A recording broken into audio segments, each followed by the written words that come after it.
We're incredibly grateful for your support. Before we begin today's tale, tell us, which city or country are you joining us from? We love connecting with our global audience. Now, let's dive into today's story. Chapter 1. Ordinary Deceptions. The fluorescent lights of Tri-State Security's break room buzzed overhead as Wade Blackwood mechanically stirred his fourth cup of coffee. His broad shoulders hunched under his ill-fitting guard uniform, a deliberate choice to make him appear smaller, less threatening. At 42, Wade had perfected the art of being forgettable. The slightly overweight, balding security guard with a slight temper who patrolled the Meridian Business Center from 6 p.m. to 6 a.m.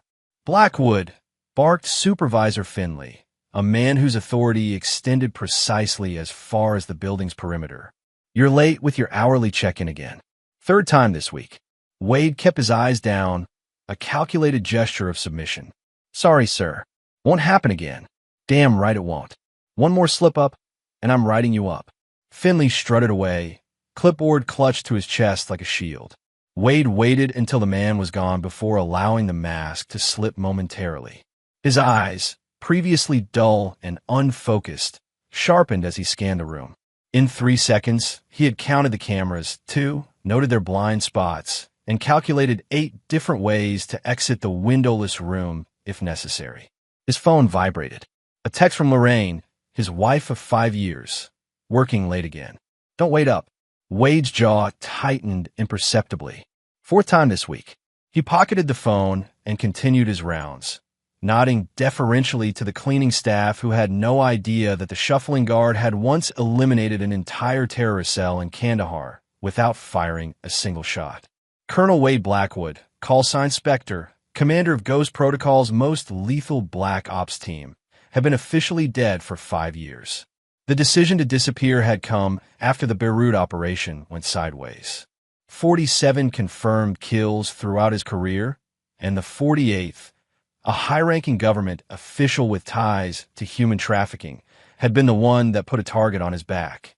His new identity as Wade Blackwood, former Army grunt with anger management issues, had been meticulously crafted. The only person who knew he was alive was General Hammond, his former commanding officer who had helped orchestrate his disappearance, an occasional supplier of security guard positions whenever Wade needed to relocate. The marriage to Lorraine had been unexpected. She'd been a pharmaceutical sales rep who frequented the office building he guarded 3 years ago. Pretty, smart, ambitious, and utterly convinced she'd married a simple man with simple dreams. Wade completed his rounds mechanically while his mind cataloged the subtle changes in his marriage over the past 6 months. Lorraine's late nights, the new perfume, the locked phone, the declining intimacy, all signs he'd been trained to recognize. Information gathering was second nature to him. At home, their modest ranch-style house on Sycamore Lane was dark except for the porch light. Wade disabled the security system he'd personally enhanced, entered silently, and reactivated the perimeter. Inside, he moved through the darkness without hesitation, his eyes already adjusted. Something was different. Wade paused, senses heightened. A scent, unfamiliar cologne lingering in the front hallway. He traced it to the living room sofa, faint but present. Without turning on any lights, he checked the house, finding nothing else out of place except perhaps the slightly askew cushion on Lorraine's side of the bed. Wade opened the false bottom of his bedside drawer and retrieved a small device. The micro-recorder he'd hidden beneath the sofa last week. A precaution, nothing more, he'd told himself, would have captured any conversations in the living room. Wade plugged in earbuds and listened. 20 minutes of silence, then the sound of the front door, Lorraine's voice, and a man's voice he didn't recognize. He's working the night shift again? The man asked. As always, Lorraine replied. Wade's so predictable. Same schedule, same routine. The man hasn't had an original thought in his life. Laughter, kissing sounds, more intimate noises. Wade's face remained impassive, a skill honed through years of torture resistance training. Only a slight whitening of his knuckles betrayed any emotion as the recording continued. I hate this, Lorraine's voice again. The sneaking around. The lies. Just a little longer, baby, the man soothed. The pieces are falling into place. Soon we won't have to hide anymore. The conversation shifted, their voices lowering to whispers that the recorder barely picked up. Wade increased the volume. Confirm the account transfers. Once we have access to the full amount. What if he finds out? Lorraine interrupted, worry evident in her voice. The man chuckled. Your husband? The rent-a-cop with anger issues? What's he going to do? The conversation ended shortly after, followed by the sounds of them leaving together. Wade sat motionless in the darkness, processing the information with the cold efficiency that had kept him alive in hostile territory for decades. He wasn't surprised by the affair. He'd suspected it for weeks. What interested him was the mention of account transfers. Wade had no significant assets, no secret fortune. Whatever they were planning went beyond simple infidelity. Wade slipped the recorder back into its hiding place and lay down fully clothed on the bed, staring at the ceiling. His marriage was a sham, but that wasn't what bothered him. It was the strategic miscalculation. He'd allowed his guard to drop, permitted someone close enough to become a potential threat. For the first time in 5 years, Colonel Spectre Blackwood began to stir beneath the carefully constructed facade of Wade the security guard. In the morning, Wade left for his weekly therapy session, another part of his cover as a vet with PTSD and anger issues. Dr. Byrne was actually one of Hammond's people, a retired field psychologist who had worked with special forces. You've been maintaining your cover well, Dr. Byrne noted, reviewing his file. Any incidents? My wife is having an affair, Wade stated flatly. Dr. Byrne's pen paused mid-note. That's not in the scenario parameters.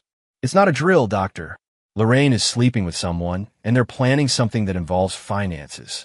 I see. Dr. Byrne set her clipboard aside. And how do you want to proceed? Standard protocol. Gather intelligence, assess the threat, neutralize if necessary. Wade, Dr. Byrne leaned forward, dropping the clinical demeanor. You're talking about your wife, not a hostile combatant. Wade's eyes, normally carefully dulled for his cover identity, flashed with their natural intensity. Everyone's hostile until proven otherwise. That's how you stay alive. As he left the session, Wade's phone buzzed with a text from an unlisted number. Solaris protocol initiated. Check dead drop B. Wade felt a chill. Solaris was the emergency communication system Hammond had established, only to be used if Wade's cover was in danger of being compromised. Dead Drop B was a P.O. box in a neighboring town. Inside the P.O. box was a single flash drive. Wade took it to a public library, logged onto a computer under a guest pass, and accessed the encrypted files. The first was a surveillance photo of Lorraine having lunch with a well-dressed man at an upscale restaurant downtown. The second was the same man meeting with a known arms dealer who specialized in supplying mercenary groups. The third was a dossier, Dominic Walsh, former CIA asset with suspected ties to several private military companies. The final file was a brief message from Hammond. Walsh has been asking questions about Beirut. Your name came up. Coincidence? Exercise caution. Wade stared at the screen, pieces clicking into place. The man sleeping with his wife wasn't just a random affair. The targeting was too specific, the timing too convenient. This was connected to his past, to the life he'd buried 5 years ago. As Wade deleted the files and removed all traces of his activity from the computer, his mind shifted into operational planning mode. If Dominic Walsh was connected to Beirut, then Lorraine might not be a random target either. He needed more information, and he needed it quickly. That evening, Wade called Lorraine to say he'd picked up an extra shift and wouldn't be home until morning. Instead, he established a surveillance position near their house, waiting patiently as darkness fell. At 8:17 p.m., Dominic Walsh's black Audi pulled into the driveway. Wade photographed him with a long-range lens as Lorraine greeted him at the door with a kiss. For the next hour, Wade documented their movements through the house, noting how comfortable Walsh seemed in his home. When they settled in the living room with wine, Wade activated the remote listening device he'd installed in the smoke detector. Any update from your contact? Lorraine asked. Everything's proceeding as planned. The team is on standby for Friday. Friday? That's only 3 days away. Is that enough time? Walsh's laugh carried through the receiver. Sweetheart, this isn't my first rodeo. Your husband's work schedule is perfect. We know exactly where he'll be. Lorraine's voice sounded tense. I just want this over with, Dom. I hate living like this. Soon, baby. By this weekend, Wade Blackwood will be nothing but a memory and will be $10 million richer. Wade's heart rate didn't change. His breathing remained steady. Only his eyes, cold and calculating, betrayed the shift from information gathering to operational planning. What if something goes wrong? What if he's somehow... Babe, he's a rent-a-cop with anger issues. Walsh interrupted dismissively. He has no idea who I am or what's coming. Friday night, 11 p.m., it'll look like a carjacking gone bad when he leaves work. By the time they find his body, we'll be halfway to the Caymans. Wade had heard enough. He packed his surveillance equipment and slipped away, mind already formulating contingencies. Whatever connection Walsh had to Beirut, whatever information he thought Wade possessed, the immediate threat was clear. They were planning to kill him in 3 days. And Wade Blackwood was going to be ready. Chapter 2. Ghosts Resurface. The storage unit was located in an anonymous facility 30 miles outside the city limits. Wade hadn't visited it in 3 years, but the key still hung on his keychain, disguised as a simple bottle opener. Inside, past the decoy furniture and boxes that any normal divorced man might store, was a false wall. Wade removed it carefully, revealing a small arsenal: weapons, tactical gear, communication equipment, and multiple identities. The emergency cache of a man who had spent his life expecting betrayal. Wade selected his equipment carefully. Nothing flashy, nothing that would immediately connect to military tactics. He needed to be invisible for what came next. As he loaded the gear into a nondescript duffel bag, Wade's mind drifted to his first meeting with Lorraine. It had been at a coffee shop near the Meridian building. He'd been 9 months into his new identity, still adjusting to civilian life. She'd spilled her latte on his newspaper, apologized profusely, and bought him another coffee. Her smile had seemed genuine, her interest in his mundane security guard stories apparently sincere. Had it all been a setup from the beginning? Had he been under surveillance that entire time, targeted specifically because of what he knew about Beirut? Wade shook off the memories. Sentimentality was a weakness he couldn't afford. Whether Lorraine had been a plant from the start or had been recruited later was irrelevant now. The threat was active, and in 3 days they would try to kill him. His phone vibrated. Another text from the unlisted number. Faulkner is compromised. Relocate immediately. Wade froze. Faulkner was Dr. Burns' operational code name. If she was compromised, then Walsh's reach was greater than anticipated. The enemy knew more than they should. Abandoning his original plan, Wade quickly packed only essentials and the bare minimum of equipment. He left the storage facility through the back exit, stole a maintenance worker's truck using skills that Wade the security guard shouldn't possess, and drove to a motel on the outskirts of town. After checking in under a false name with cash, Wade set up a rudimentary command center in the dingy room. His first call was to a voicemail box associated with a number that didn't exist. Ghost 6 requesting emergency extraction. Authentication code Sierra Tango 947. He hung up, knowing that somewhere a computer would process the message and alert Hammond. While waiting for a response, Wade began his research. Using a secure laptop from his cache, he dug deeper into Dominic Walsh's background than Hammond's flash drive had provided. Walsh had been CIA, but his record was spotted with disciplinary actions. Eventually, he transitioned to private contracting, working with companies that operated in legal gray areas. His specialty was asset acquisition and elimination, a glorified headhunter who found people who didn't want to be found. The connection to Beirut was still unclear. Wade had been part of a classified team sent to eliminate a warlord who had been funneling weapons to terrorist cells. The mission had gone perfectly until the extraction, when they discovered their target had a twin brother who was supposedly a CIA asset. The brother had been present at the compound and was killed in the crossfire. Wade remembered the aftermath, the accusations of poor intelligence, the suggestion that his team had deliberately killed a friendly asset, the closed-door hearings. Eventually, they'd been cleared of wrongdoing, but not before being labeled as a liability. That's when Hammond had suggested the Ghost Protocol, a complete disappearance to protect not just Wade, but the entire Black Ops program from further scrutiny. Was Walsh connected to the brother? A handler, perhaps, or a friend seeking revenge? Or was it about the rumored fortune the warlord had accumulated from his weapons deals? Wade's phone buzzed again. Not Hammond this time, but Lorraine, working late again tonight. Don't wait up. He turned off the phone without responding and continued his research. By dawn, he had a clearer picture. Walsh had indeed been the handler for the CIA asset killed in Beirut. After the incident, Walsh had left the agency under a cloud of suspicion, rumors of skimming funds, of being too close to his assets. He'd gone private, but his specialty remained the same, finding people who didn't want to be found. But the most interesting discovery was Walsh's client list. Among the redacted names was one that stood out. Victor Resnick, the twin brother the warlord Wade had eliminated in Beirut. Everything clicked. Resnick wanted revenge for his brother and had hired Walsh to find the Ghost team responsible. Somehow, Walsh had traced Wade to his new identity and cultivated Lorraine as an asset, or more likely, recognized her as a potential weakness and exploited it. The $10 million they'd mentioned was likely Resnick's bounty. Walsh and Lorraine would split it after confirming Wade's death. At noon, Hammond finally responded via a secure messaging platform. Extraction denied. Too exposed.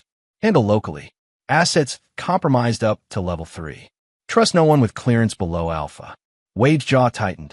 Level 3 meant most of his support network was potentially burned. Alpha clearance limited his trusted contacts to fewer than 5 people, all of whom were either retired or in positions that made immediate assistance impossible. He was on his own. The realization didn't frighten him. Wade had been prepared for this contingency since the day he'd disappeared. What concerned him was the extent of the compromise. If Walsh had identified him, what about the other members of his Ghost team? Were they also being hunted? Wade needed more information, and there was only one reliable source: Walsh himself. For the next 24 hours, Wade conducted surveillance on Walsh's movements, documenting his patterns, his security measures, his habits. The man was professional, cautious, but not paranoid. He maintained a regular schedule that included a morning run, meetings at various upscale restaurants, and evenings typically spent at either his downtown apartment or Wade's house with Lorraine.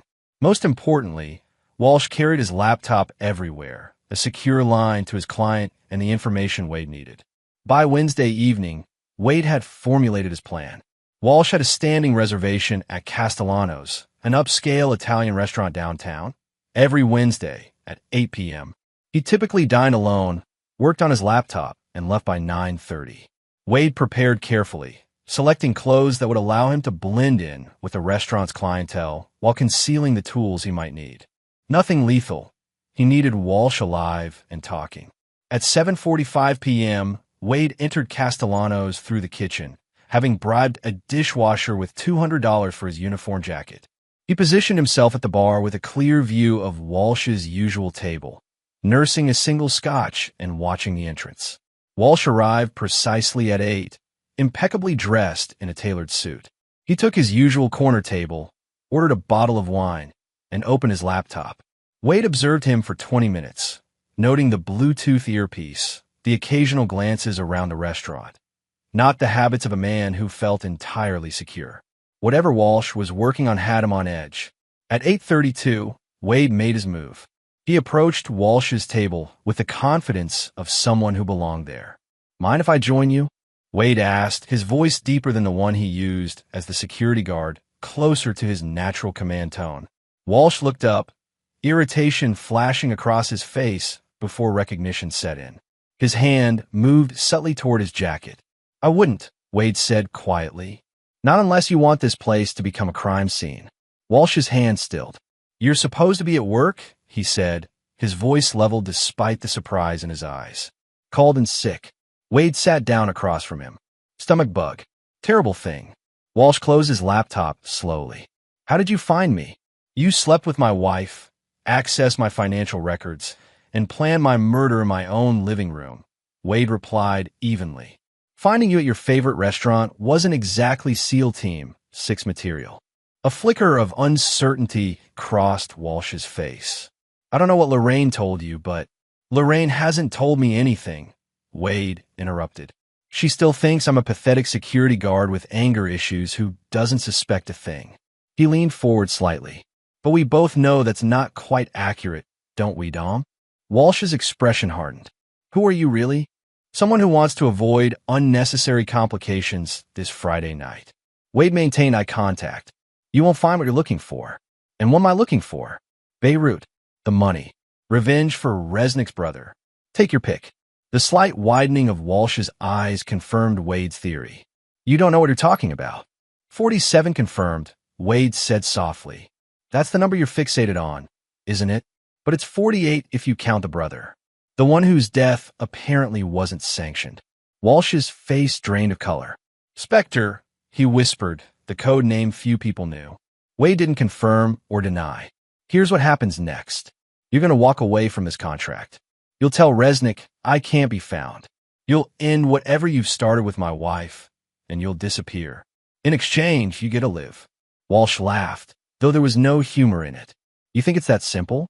Resnick has invested millions in finding you. He won't stop because I back out. Then I'll deal with Resnick after I deal with you. Wade's voice remained conversational, but his eyes conveyed the truth of the threat. You don't understand the situation, Walsh said, regaining some composure. This isn't just about revenge. Resnick believes you took something from the compound that night. Something worth far more than any bounty. This was new information. Wade kept his expression neutral while his mind raced through the details of that night. His team had been ordered to secure any intelligence before eliminating the target. They'd recovered documents, hard drives, but nothing that seemed particularly valuable beyond standard intelligence. What exactly does Resnick think I have? Wade asked. Walsh studied him carefully. Interesting. You really don't know. He leaned back. The brother was CIA because he had access to something very valuable. The location of nearly $3 billion in gold bullion that had been moved out of a certain Middle Eastern country before it fell. Resnick believes you took that information during the raid. Wade processed this. The intelligence they'd gathered had been handed over to their handlers immediately after extraction. If there had been information about hidden gold, it had never made it back to his team. Someone's lying to Resnick, Wade stated. Or someone's lying to you, Walsh countered. Either way, I'm caught in the middle. And so is Lorraine. At the mention of his wife, Wade's expression hardened slightly. Leave her out of this. Walsh smiled thinly. A bit late for that, isn't it? She's been in this from the beginning. What does that mean? It means, Walsh said carefully, that Lorraine Blackwood isn't who you think she is. Just like you aren't who she pretends to think you are. Before Wade could respond, Walsh's phone buzzed. He glanced at it, then back at Wade with newfound confidence. I think our conversation is about to be cut short. Wade sensed movement behind him, the deliberate approach of someone who didn't want to be noticed. Without turning, he knew he was being flanked. 2 men at your 6, Walsh said quietly. Resnick doesn't trust me to handle this alone anymore. He's been watching me. Wade assessed his options rapidly. The restaurant was crowded. Too many civilians for a confrontation. The men approaching would likely be armed, but wouldn't risk a public firefight. They tried to escort him out quietly, take him somewhere private. Last chance, Wade said. Walk away. Walsh shook his head almost regretfully. Can't. But for what it's worth, it wasn't personal. Just business. It became personal when you involved my wife. Wade stood slowly, keeping his movements casual. To anyone watching, he looked like a dinner companion saying goodbye. Walsh remained seated, confident in his backup. Your wife involved herself. Ask her about Beirut sometime. Might be illuminating. Wade processed this final piece of information as he turned to face the approaching men. They were professionals, nondescript appearances, hands near concealed weapons, eyes constantly scanning. In his security guard persona, Wade would have been intimidated. As Spectre, he merely saw obstacles. He bumped into a waiter deliberately, causing a tray of drinks to crash to the floor. In the momentary chaos and distraction, Wade slipped past the 2 men and through the kitchen, disappearing into the back alley before they could regroup. By the time Walsh's men made it outside, Wade was gone, but his mind was racing with new questions. What was in those intelligence files they'd recovered in Beirut? Why would Resnick think he had taken them personally? And most disturbing of all, what had Walsh meant about Lorraine and Beirut? As Wade made his way back to the motel, one thing was clear. The threat was larger and more complex than a simple revenge killing. Whatever information Resnick thought he had, multiple parties were willing to kill for it. And somehow, improbably, Lorraine was connected to all of it. Chapter 3. Betrayal's Depth.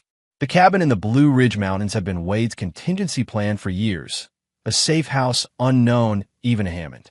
Purchased through a shell corporation, maintained by a property management company that believed it belonged to a reclusive writer, it was the perfect place to regroup and plan.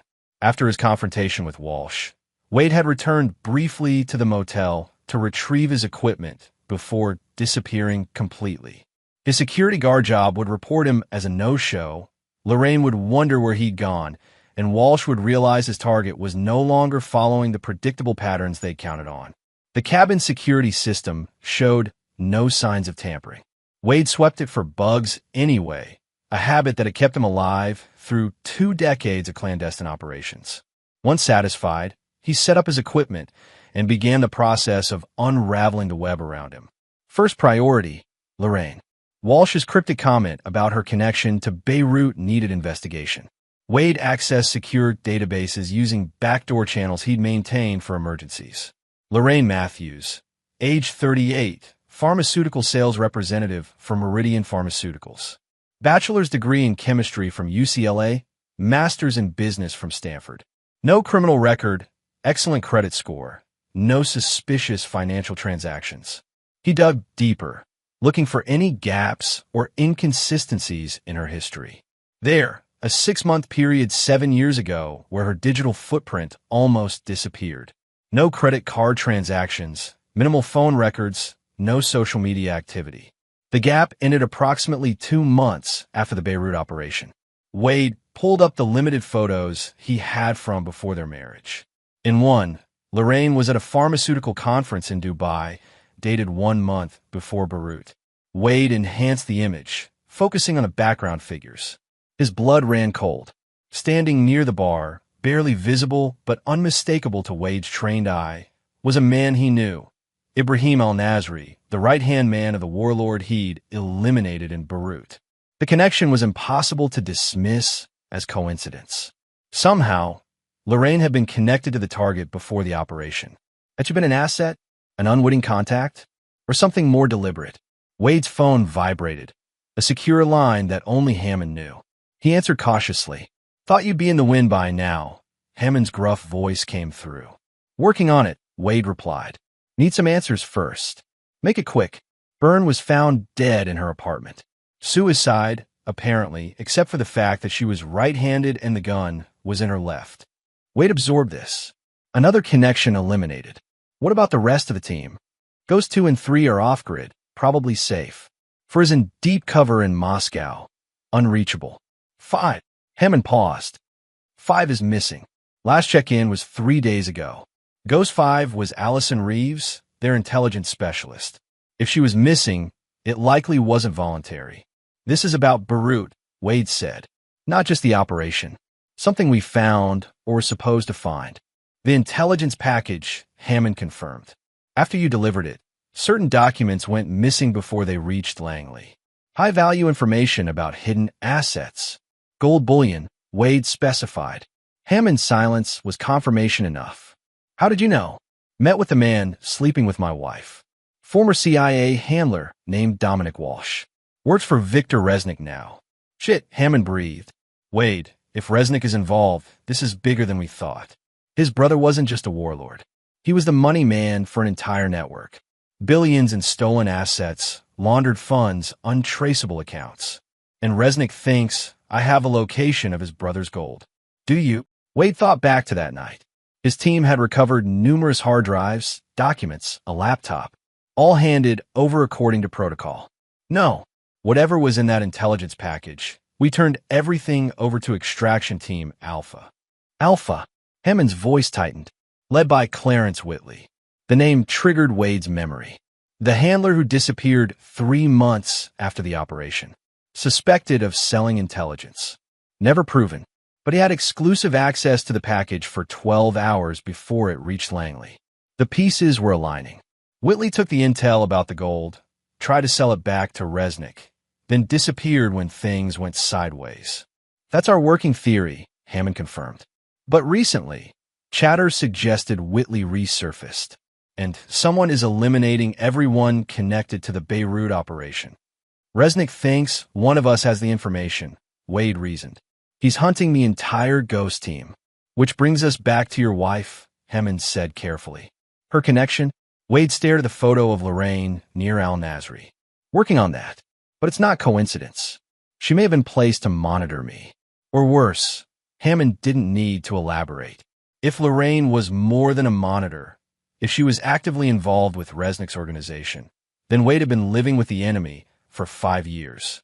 After ending the call, Wade focused on the most pressing question. What did Lorraine actually know? He reviewed the surveillance recordings from their home. In none of the conversations did Lorraine explicitly acknowledge knowing about his past. Walsh knew, certainly, but Lorraine's phrasing consistently suggested she believed the security guard cover, unless she was maintaining her own cover, even in private conversations. Wade remembered the first night he'd heard them planning his murder. Walsh had said, by the time they find his body, we'll be halfway to the Caymans. Not by the time they find Spector's body, or any reference to his real identity. 2 possibilities. Either Walsh was maintaining operational security even with Lorraine, or she truly didn't know who Wade really was. There was one way to find out. Wade prepared carefully, selecting non-lethal equipment and civilian clothes that would allow him to blend in, but still give him tactical advantages if needed. He left the cabin at dusk, driving a different vehicle than the one he'd arrived in, another precaution from years of fieldcraft. Lorraine worked late on Thursdays, typically returning home around 8 p.m. According to her patterns, she would check in with Walsh by phone upon arriving home, then shower and prepare for bed. The house would be empty, giving Wade approximately 30 minutes to search for evidence of what she knew. He approached the house from the back, using the neighbor's blind spot to cross into his yard unseen. The security system he'd installed himself was child's play to bypass. Inside, the house was dark and silent, exactly as he would expect. Wade moved through each room, searching for any hidden compartments, documents, or electronics that didn't belong. In the kitchen, everything was in its place. Living room, untouched since his departure. Master bedroom, made up neatly. Lorraine had always been fastidious about housekeeping. In the home office, Wade found the first anomaly. The filing cabinet had been recently accessed, with several folders slightly out of alignment. He examined each one, finding only ordinary household documents until he reached the back of the bottom drawer. There, taped to the underside of the drawer itself, was a flash drive. Wade removed it carefully and plugged it into a secure tablet he'd brought specifically for this purpose. The drive was encrypted, but the decryption program he ran identified it as a standard government protocol, one that his specialized software could bypass given enough time. While the program worked, Wade continued his search. In Lorraine's closet, behind a false panel he hadn't known existed, he found a locked metal box. The lock was sophisticated but yielded to his skill set within minutes. Inside, a Glock 19 with suppressor, 3 passports with Lorraine's photo but different names, and a file folder containing surveillance photos. Wade's blood ran cold as he flipped through them. There were photos of him, taken over the course of years. Entering the storage unit, meeting with Hammond, at the shooting range where he occasionally maintained his skills. She had been watching him all along. The tablet beeped, indicating the flash drive had been decrypted. Wade accessed the files, finding a collection of documents related to the Beirut operation, operational timelines, team member profiles, including his own, and most damning of all, a memo from 5 years ago. Asset Mockingbird in place. Target acquired. Surveillance ongoing. Subject shows no awareness of monitoring. Will continue to build relationship as directed. Weekly reports to follow. The date corresponded to 2 weeks after he'd met Lorraine at the coffee shop. Wade replaced everything exactly as he'd found it, ensuring no trace of his presence remained. He exited the house just as headlights swung into the driveway, Lorraine returning right on schedule.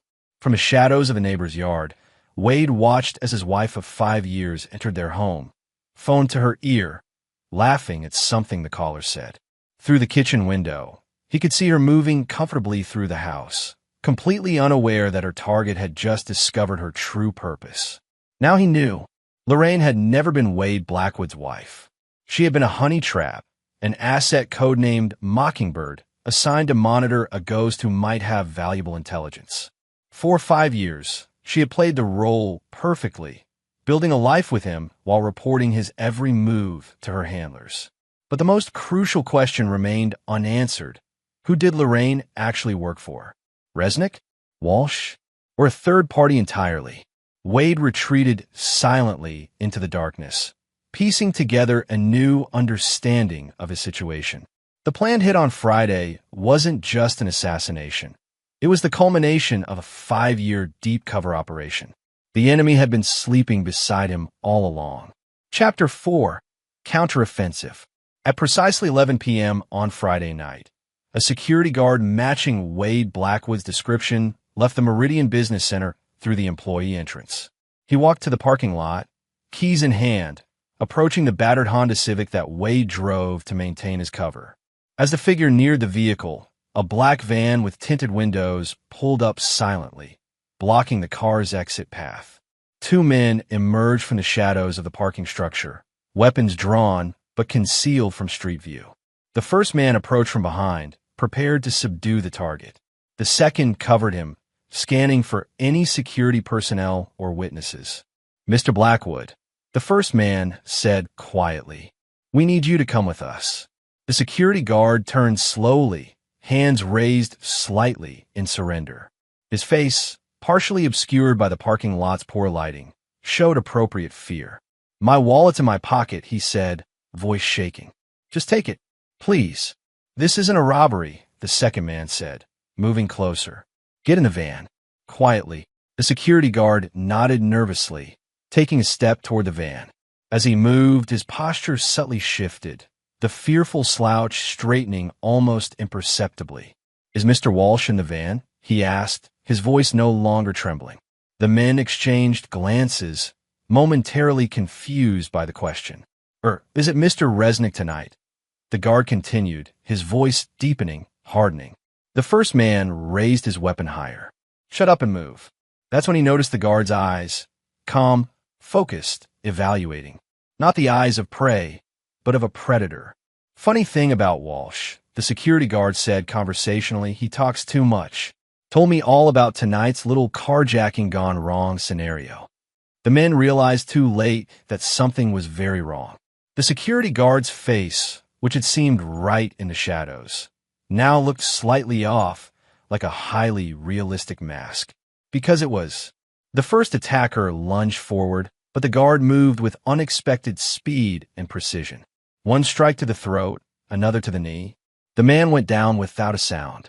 The second attacker managed to squeeze off one silent shot before the guard was on him, redirecting the weapon and using the man's momentum to slam him against the car. A precise blow to the temple rendered him unconscious. From the van, a third man emerged, already firing.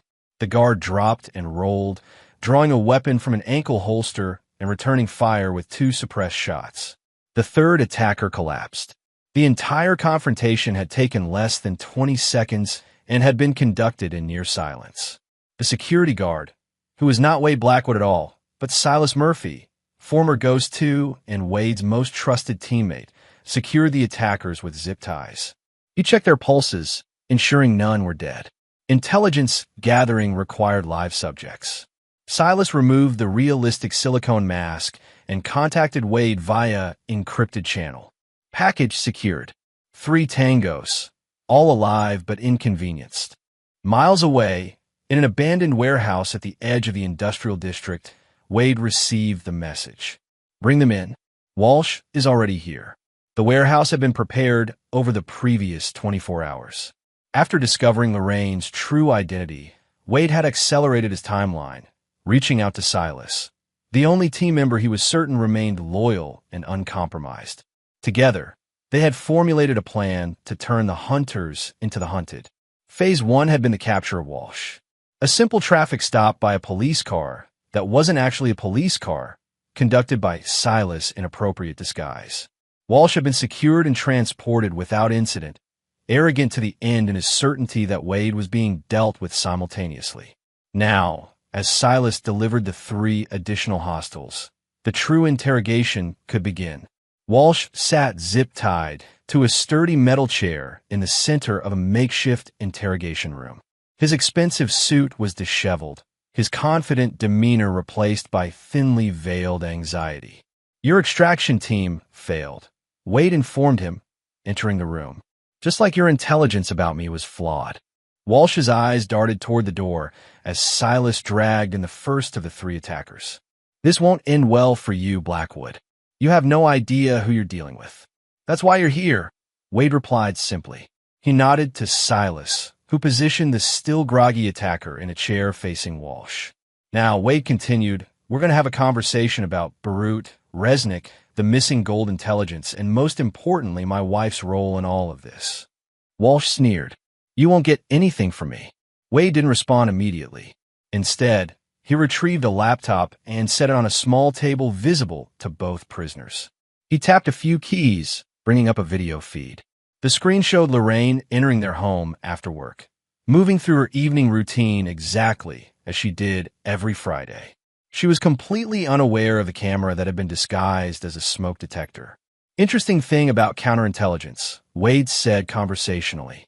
"The best way to monitor a surveillant is to let them think they're the only ones watching." Walsh's expression tightened. "What's your point?"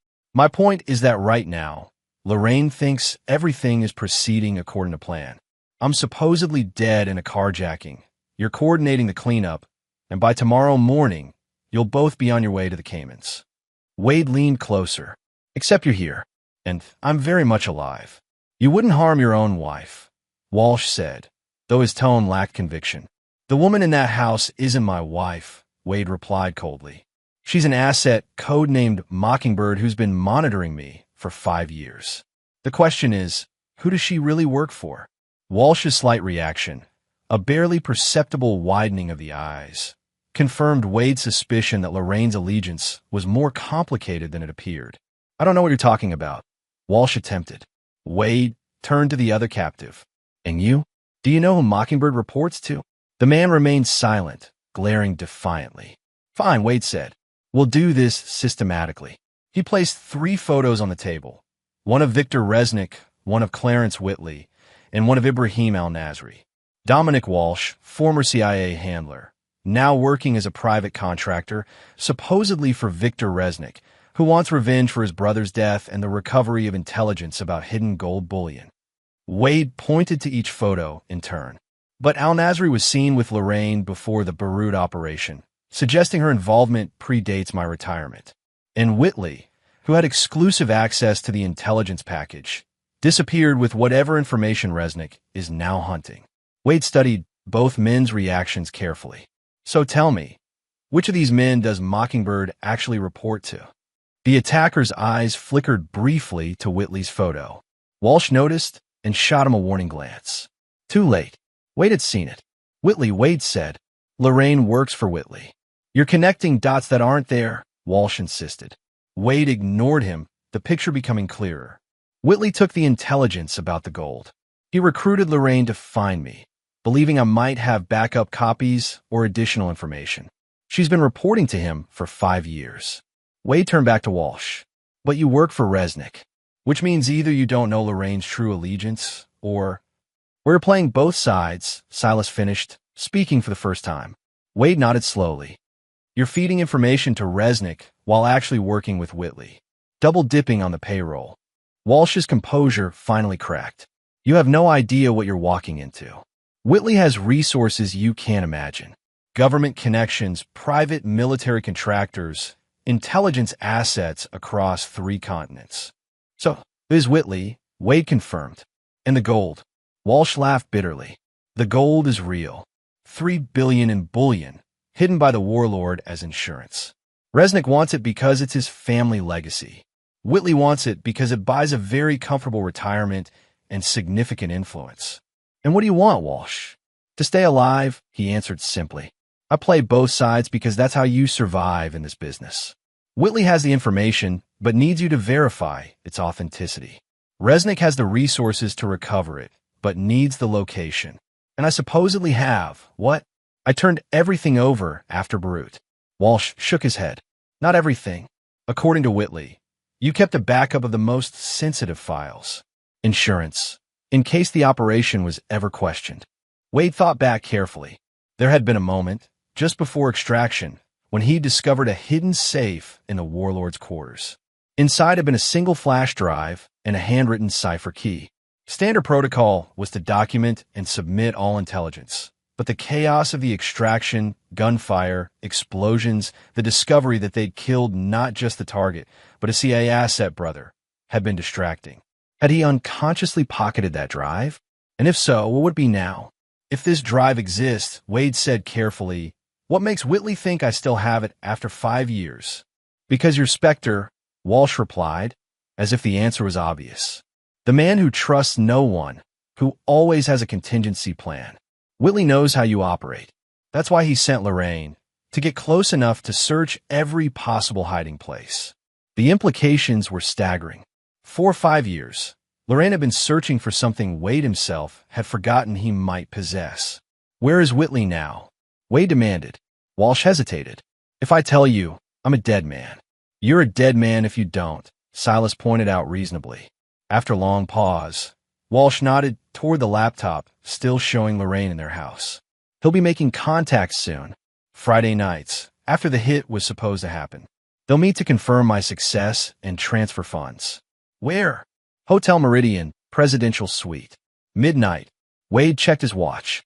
Just over an hour from now. What about Resnick? Silas asked. Arrives tomorrow, Walsh answered. Whitley doesn't know. I was supposed to eliminate you, recover whatever files you had, and deliver them to Whitley tonight. Tomorrow, I would tell Resnick the files were destroyed with you, but that I learned the location of the gold in the process. Take his payment, disappear. Playing both sides against the middle, Wade observed. How's that working out for you? Walsh glared silently. Wade turned to Silas. Secure them. We move in 30 minutes. As they stepped away from the prisoners, Silas spoke quietly. You believe him? Parts of it, Wade replied. The connection between Lorraine and Whitley makes sense. The question is, what happens when I don't turn up dead tonight? Lorraine reports failure. Whitley adapts his plan. Wade nodded. And if Whitley is as connected as Walsh claims, that adaptation could include a much wider net. He considered their options. We need to control the narrative. Ow! Wade looked back at the laptop, where Lorraine moved through their home, repeatedly checking her phone, waiting for confirmation from Walsh that wouldn't come. We let Mockingbird report my death as planned, Wade decided. But we control what she reports. You're going to use your wife as a disinformation channel, Silas realized. She's not my wife, Wade corrected coldly. She never was. She's a tool, and now she'll be our tool. Wade returned to Walsh. Call her. Tell her the job is done, but there's a complication. My body and some documents need to be disposed of at the usual location. She needs to meet you there in 20 minutes. Walsh hesitated. And why would I help you? Because if you don't, I'll call her myself and tell her that you've been compromised and the operation is blown, Wade answered simply. How do you think Whitley deals with compromised assets? The color drained from Walsh's face. He knew exactly how men like Whitley handled liabilities. Fine, he conceded. I'll make the call. As Walsh contacted Lorraine with the altered story, Wade prepared for the next phase. The pieces were falling into place, but significant questions remained. Did he actually have the flash drive somewhere? Was it among his cached equipment? And most importantly, what would Lorraine do when she discovered she'd been deceived? Wade was about to find out. Chapter 5. Ghosts and Shadows. The abandoned paper mill at the edge of the riverfront had been Wade and Lorraine's designated meeting spot for emergencies, a detail Wade had suggested early in their marriage as part of his security guard's paranoid precautions. The irony that it would now serve as the stage for their confrontation wasn't lost on him. Wade positioned himself in the shadowed upper level of the mill's main floor, with clear sight lines to all entrances. Silas had taken Walsh to the Hotel Meridian to observe Whitley's arrival, while the three captured operatives remained secured at the warehouse. At precisely 11:47 p.m., headlights swept across the mill's broken windows as a vehicle approached cautiously. Wade recognized Lorraine's Audi, noting that she drove past the entrance first, circling the perimeter before finally pulling up to the loading dock. Standard counter-surveillance procedure, not the behavior of a pharmaceutical sales representative. Lorraine emerged from the car dressed entirely in black, a stark contrast to her usual colorful business attire. She moved with a precision and awareness that Wade had never observed at home. Her posture alert, her movements economical, her hand never far from the slight bulge at her waistband that indicated a concealed weapon. This was Mockingbird, not Lorraine Blackwood. She entered the mill cautiously, using her phone's flashlight to navigate the debris-strewn floor. "Dom," she called out softly. "Where are you?" Wade remained still, observing. She'd come alone, but her hand kept returning to her pocket, checking her phone, possibly providing updates to someone monitoring remotely. "Dominic," she called again, tension evident in her voice. "Is everything secure?" Wade activated a small device in his pocket. Throughout the mill, the minimal security cameras and potential listening devices would experience temporary interference. Not long enough to trigger suspicion of deliberate jamming, but sufficient to ensure privacy. "He's not coming," Wade said, his voice echoing slightly in the cavernous space. Lorraine whirled toward the sound, drawing her weapon in one fluid motion, a level of training inconsistent with her cover identity. "Wait!" Confusion, then calculation flashed across her features. She kept the gun raised. "Ow, what are you doing here? Where's Dom?" "Walsh is occupied elsewhere," Wade replied, stepping partially from the shadows but remaining beyond clear firing range. "He asked me to send his regrets." Lorraine's professional composure faltered momentarily. "You're supposed to be dead." The statement was clinical, an operational assessment, rather than an emotional response. "That was the plan, wasn't it? A carjacking gone wrong. My body discovered tomorrow morning. You and Walsh headed to the Caymans with Resnick's money." Her eyes narrowed. "How long have you known? About the affair?" "Months." "About the murder plot?" "A week." Wade took a measured step forward. "About you being an intelligence asset codenamed Mockingbird, assigned to monitor me for 5 years? That's more recent." The revelation hit harder than he expected. Lorraine's gun hand wavered slightly before steadying. "You don't understand the situation," she said carefully. "Then explain it to me, Mockingbird. Or should I call you by your real name? Because Lorraine Matthews doesn't actually exist, does she?" Her expression hardened. "This isn't personal, Wade. It's just business," he finished for her. "That's what Walsh said too." "Where is he? What have you done?" The professional mask was back in place, but Wade could see the calculations behind her eyes, assessing threats, evaluating escape routes, weighing whether to shoot. "He's having a meeting with Clarence Whitley," Wade replied, watching her reaction carefully. "Your actual handler." The slight widening of her eyes confirmed it. "You're making connections that don't exist. I saw the surveillance photos in your hidden compartment. I found a flash drive with your operational reports. Asset Mockingbird in place. Target acquired. 5 years of lies, recorded meticulously." Lorraine's jaw tightened. "If you know all that, then you understand what you're dealing with. Whitley has resources you can't fight. Government connections, private contractors." "So I've heard," Wade interrupted. "What I haven't heard is why a former CIA extraction coordinator would spend 5 years hunting a retired Black Ops commander. What does Whitley think I have?" "The Beirut intelligence package," she answered, guns still trained on him. "Specifically, a flash drive with encrypted coordinates. To the gold bullion," Wade confirmed. $3 billion in untraceable assets." "It's more than that," Lorraine countered. "The drive contains account numbers, authentication codes, blackmail material on officials across 3 continents. Whoever controls that information controls a shadow network that's been operating since the Cold War. Wade processed this, and Whitley believes I kept it as insurance." "Did you?" The question hung between them. Wade genuinely didn't know. The chaos of the extraction, the compromised operation. Had he unconsciously secured backup? And if so, where would he have hidden it from himself? If I did, it was turned over with the rest of the intelligence package, he answered carefully. Lorraine shook her head. Whitley was the only one with access to the complete package. He claims a critical drive was missing, the one you would have found in the warlord's personal safe. The memory surfaced, a hidden wall safe in the final room they'd cleared, a single drive and cipher key inside. In the chaos of the extraction, had he? We need to work together, Lorraine continued, interrupting his thoughts. Whitley won't stop hunting you. Neither will Resnick. But I can help you disappear, for real this time. Like you helped Walsh plan my murder? Wade's voice carried no emotion, but his eyes had hardened. That was necessary cover, she insisted. Walsh works for Resnick. I needed him to believe I was fully committed. By sleeping with him for 6 months? Something flickered across her face, perhaps the first genuine emotion he'd seen. This is what we do. We use whatever tools we have. You of all people should understand that. What I understand, Wade replied coldly, is that you've been living a lie for 5 years. Our entire marriage was an operation. Not all of it, Lorraine said softly, the professional mask slipping momentarily. Not everything was false. It was the first sign of vulnerability, but Wade recognized the technique. Emotional manipulation was standard procedure when an asset was compromised. Birthday, he said flatly. Anniversary. Moment I thought we were building a life together. All of it was intelligence gathering. Lorraine's expression hardened again. And you were completely honest? The security guard with anger issues? We both lived lies. The difference is I knew what I was doing. The statement hit home. Wade had created Wade Blackwood as thoroughly as she had created Lorraine Matthews.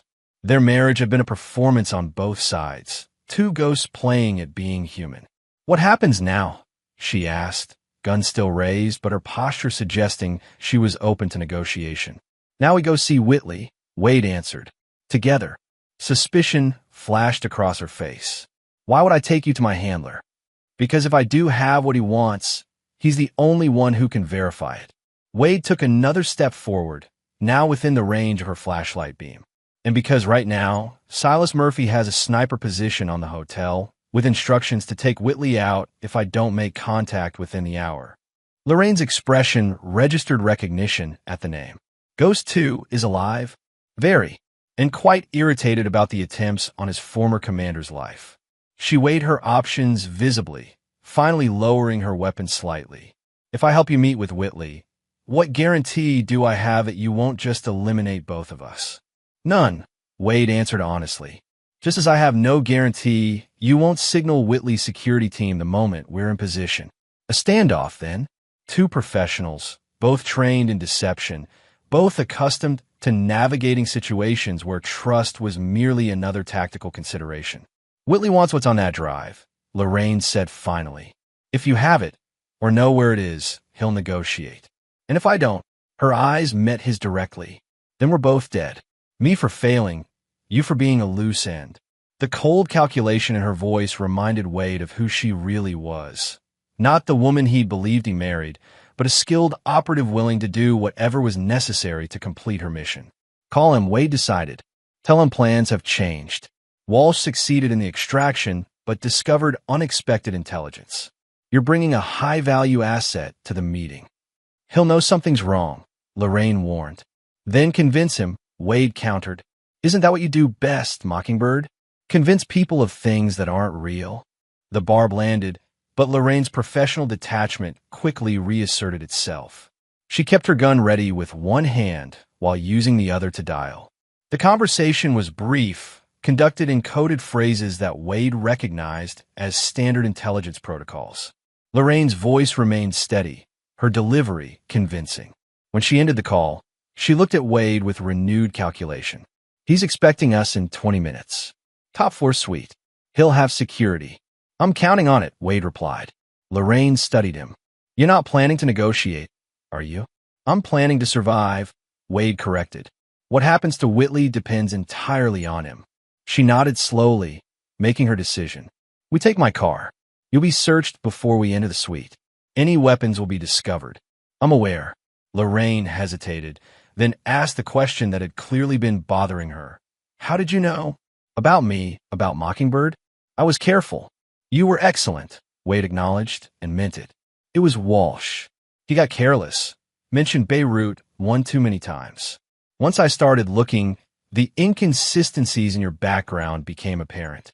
The pharmaceutical conference in Dubai, she realized. Wade nodded. You in the same photograph as Ibrahim al-Nasri, 2 months before Beirut. Too specific to be coincidence.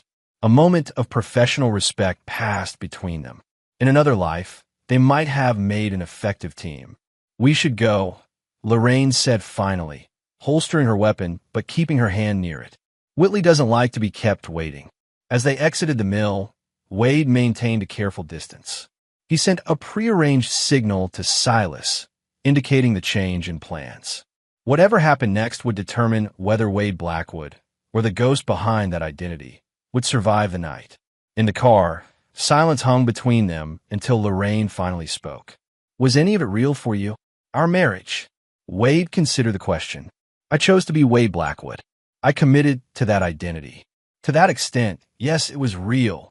He looked at her profile as she drove. What about you? Was Lorraine Matthews ever real? Her hands tightened on the steering wheel. Parts of her. The parts that loved mornings on the porch with coffee. The parts that laughed at your terrible jokes. The parts that wished things could have been different. But not the parts that mattered, Wade observed. Not the parts that involved loyalty, trust, basic honesty.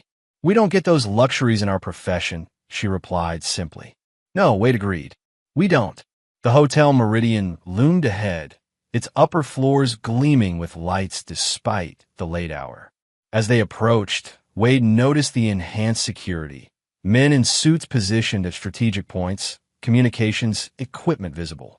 Lorraine parked in the designated area and turned to Wade. Last chance to walk away. Whitley is powerful connected. Even if you eliminate him, his organization will hunt you. I'm already being hunted, Wade replied. By Whitley, by Resnick, probably by others who've picked up the scent. Running only delays the inevitable. She studied him, perhaps seeing the ghost commander for the first time instead of the security guard she'd manipulated for years. You have a plan. It wasn't a question, but Wade answered anyway. I always have a plan. That's why I'm still alive. As they exited the vehicle, Wade knew that within the hour, everything would change. Either he would neutralize the threats against him, or he would finally join the ghosts of his past operations. And Lorraine, or whoever she really was, would either prove to be his final betrayal or his unexpected salvation. Chapter 6, Wheels Within Wheels. The presidential suite of the Hotel Meridian occupied the entire top floor, offering panoramic views of the city skyline through bulletproof glass. 2 security personnel met them at the private elevator, conducting thorough but professional searches before allowing them to ascend. Wade submitted to the search without resistance, having anticipated it. He carried no conventional weapons. Those would have been detected instantly. Instead, his advantages lay in training, in Silas's position overlooking the hotel, and in the small non-metallic devices concealed within the seams of his clothing that would escape casual detection. As the elevator rose smoothly to the top floor, Lorraine maintained her professional demeanor, but Wade noted the subtle signs of tension, the controlled breathing, the microscopic muscle movements around her eyes that indicated heightened alertness. He'll try to separate us, she murmured, eyes fixed on the climbing floor numbers. Standard procedure. Wade nodded slightly. Expected. If you actually have what he wants, make the exchange clean. No heroics. He glanced at her. Concern for my welfare. Mockingbird, concern for both our survival, she corrected. The elevator doors opened directly into an opulent foyer where 2 more security personnel waited. Beyond them, the suite sprawled in understated luxury, muted colors, expensive furnishings, and floor-to-ceiling windows showcasing the glittering city below. At the center of the main room, seated in a high-backed leather chair like a modern-day monarch, was Clarence Whitley. At 62, Whitley retained the bearing and physique of the military man he'd once been before transitioning to intelligence work.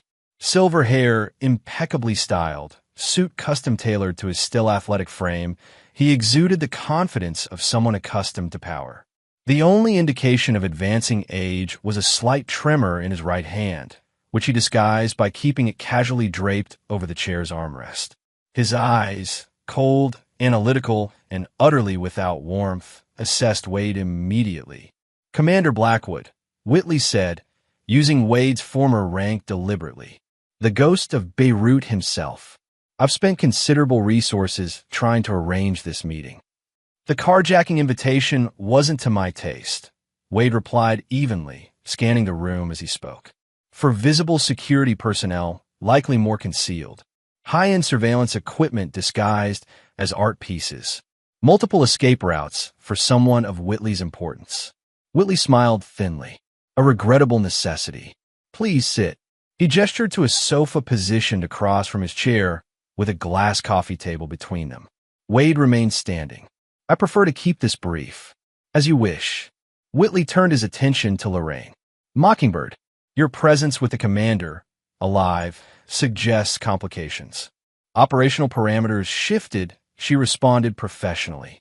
"The target became aware of our activities, but indicated possession of the intelligence package you seek. I made a tactical decision to facilitate a meeting rather than proceed with termination." Whitley studied her carefully before returning his gaze to Wade. "And do you have what I seek?" "That depends entirely on what you believe I have," Wade answered. "A chess game now, each participant carefully calculating their moves, revealing nothing. 5 years ago, in Beirut," Whitley began, "your team eliminated a high-value target and his brother, the latter, unfortunately, being a CIA asset under my supervision. During that operation, you recovered intelligence materials from a hidden safe in the warlord's quarters. Those materials included a specific encrypted drive containing location data for certain valuable assets." Wade kept his expression neutral. "All intelligence materials were turned over to the extraction team, according to protocol." "Not all," Whitley corrected. "The most valuable piece never reached Langley. Given your reputation for thoroughness and contingency planning, the logical conclusion is that you retained it as insurance." "A logical but incorrect conclusion," Wade countered. "Why would I hide something I didn't know the value of?" Whitley leaned forward slightly, the tremor in his hand momentarily more pronounced. "Because you're Spectre, the man who trusts no one, who prepares for every betrayal. The man who disappeared so completely that it took us 3 years just to confirm you were still alive. An uncomfortable truth. Wade had indeed developed habits of securing leverage, creating fail-safes, preparing for worst-case scenarios. It was entirely possible that in the chaos of Beirut, he had unconsciously secured a critical piece of intelligence. "If I did have this drive," Wade said carefully, "what would prevent me from turning it over to the proper authorities now?" Whitley laughed, a cold sound without humor. "Because the proper authorities would eliminate you immediately. That drive contains information that would compromise operations across 3 continents, expose decades of black financing, and identify assets embedded at the highest levels of multiple governments. No one with that information is allowed to live, except the person controlling it." "Which is you," Wade observed. "Which could be you," Whitley corrected, surprising both Wade and Lorraine. "A man of your skills, with your experience, will be an asset to my organization." Wade caught Lorraine's subtle reaction. This wasn't part of any briefing she'd received. Whitley was improvising, which meant he truly believed Wade had the drive. "An interesting offer," Wade replied neutrally. "But it assumes I possess something I've never seen." Whitley studied him for a long moment before pressing a button on his chair. A hidden panel in the wall slid open, revealing a wall-mounted screen.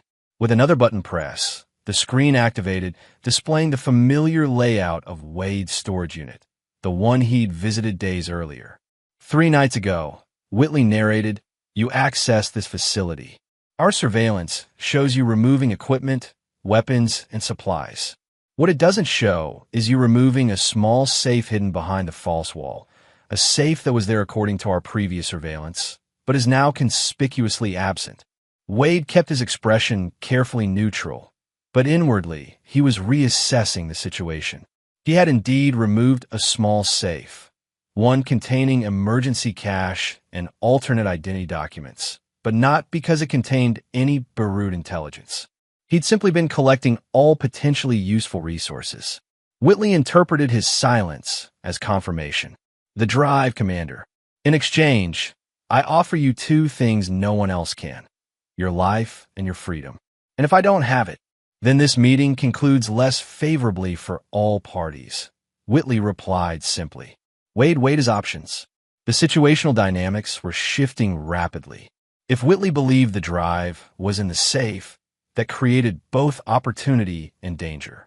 Meanwhile, Lorraine stood perfectly still, her training allowing her to fade into the background while the principals negotiated, but Wade noted her subtle shift in stance, preparing for whatever might come next. The safe contains emergency funds and documentation, Wade stated truthfully. No intelligence drive from Beirut. Whitley's expression hardened. Then where is it? 5 years of surveillance confirms you never transmitted or handed off any such item. Our operations monitored cache, dead drop, contact. Perhaps I destroyed it, Wade suggested. Or perhaps I never had it at all. Tension thickened the air as Whitley's security personnel subtly repositioned themselves, hands moving closer to concealed weapons. Disappointing, Whitley said finally. I'd hoped to resolve this amicably. He turned to Lorraine. Mockingbird, your assessment? Lorraine's response was immediate and professional. Subject demonstrates characteristic evasion techniques. High probability he possesses the intelligence, but is withholding until he secures additional guarantees. Her analysis was exactly what a handler would expect from an experienced operative, and it bought Wade precious seconds. He had been evaluating the security team's positions, identifying weaknesses, calculating optimal paths through the suite. Now, he just needed the right moment. Whitley nodded thoughtfully. Very well. Perhaps we need to adjust our negotiating position. He gestured to one of the security men, who stepped forward with a tablet and placed it on the coffee table. The screen displayed a live feed of a hospital room where a man lay unconscious, connected to monitoring equipment. Wade recognized him instantly. Silas Murphy. Your colleague was apprehended attempting to establish a sniper position overlooking this building, Whitley explained. I employ former Ghost 4 as head of my security detail. He recognized Ghost 2's methodologies immediately. The revelation hit Wade like a physical blow. Ghost 4, Thomas Reese, had been believed missing in Moscow. Instead, he was working for Whitley, which meant the compromise extended further than anyone had realized. Reese is alive, Wade said flatly. Very much so, Whitley confirmed. And quite effective at anticipating your tactics, given your shared training. Did you really think I wouldn't have countermeasures in place for your arrival? Wade reassessed the security personnel in the room with new understanding. If 4 was involved, then their positions, their readiness, their tactics would all be specifically designed to counter his own training. The dynamic had shifted dramatically. Now, Whitley continued, let's dispense with the games. The drive, Commander, where your loyal friend Silas joins the casualties of Beirut. Wade looked at the tablet, noting the hospital room's details, equipment, layout, visible signage, calculating where Silas might be held. Even if I had the drive, it would be secured, not something I carry with me. Then call whoever is monitoring your dead drops, Whitley pressed. Arrange retrieval. As the tension in the room escalated, Wade's attention was caught by Lorraine's almost imperceptible reaction to Whitley's mention of dead drops. A micro-expression of genuine surprise quickly suppressed. Something wasn't aligning with her briefings or expectations. There's no one monitoring anything, Wade replied truthfully. No team, no backup, no hidden network. That's why they call it a ghost protocol. Whitley's patience visibly thinned. Your stubbornness is becoming tiresome, Commander. Perhaps a more direct approach is needed. He nodded to one of his security men, who moved toward Wade with practiced efficiency. What happened next occurred in a carefully choreographed sequence that appeared chaotic to the untrained eye, but was precisely calculated violence to those who understood combat at Wade's level. The first security man reached for Wade, who stepped into the movement rather than away, disrupting the man's balance while simultaneously removing a thin carbon fiber card from his sleeve, the first of his concealed tools. The card, when flexed correctly, became rigid enough to serve as an impact weapon. One strike to the carotid sinus, and the man collapsed, unconscious but alive.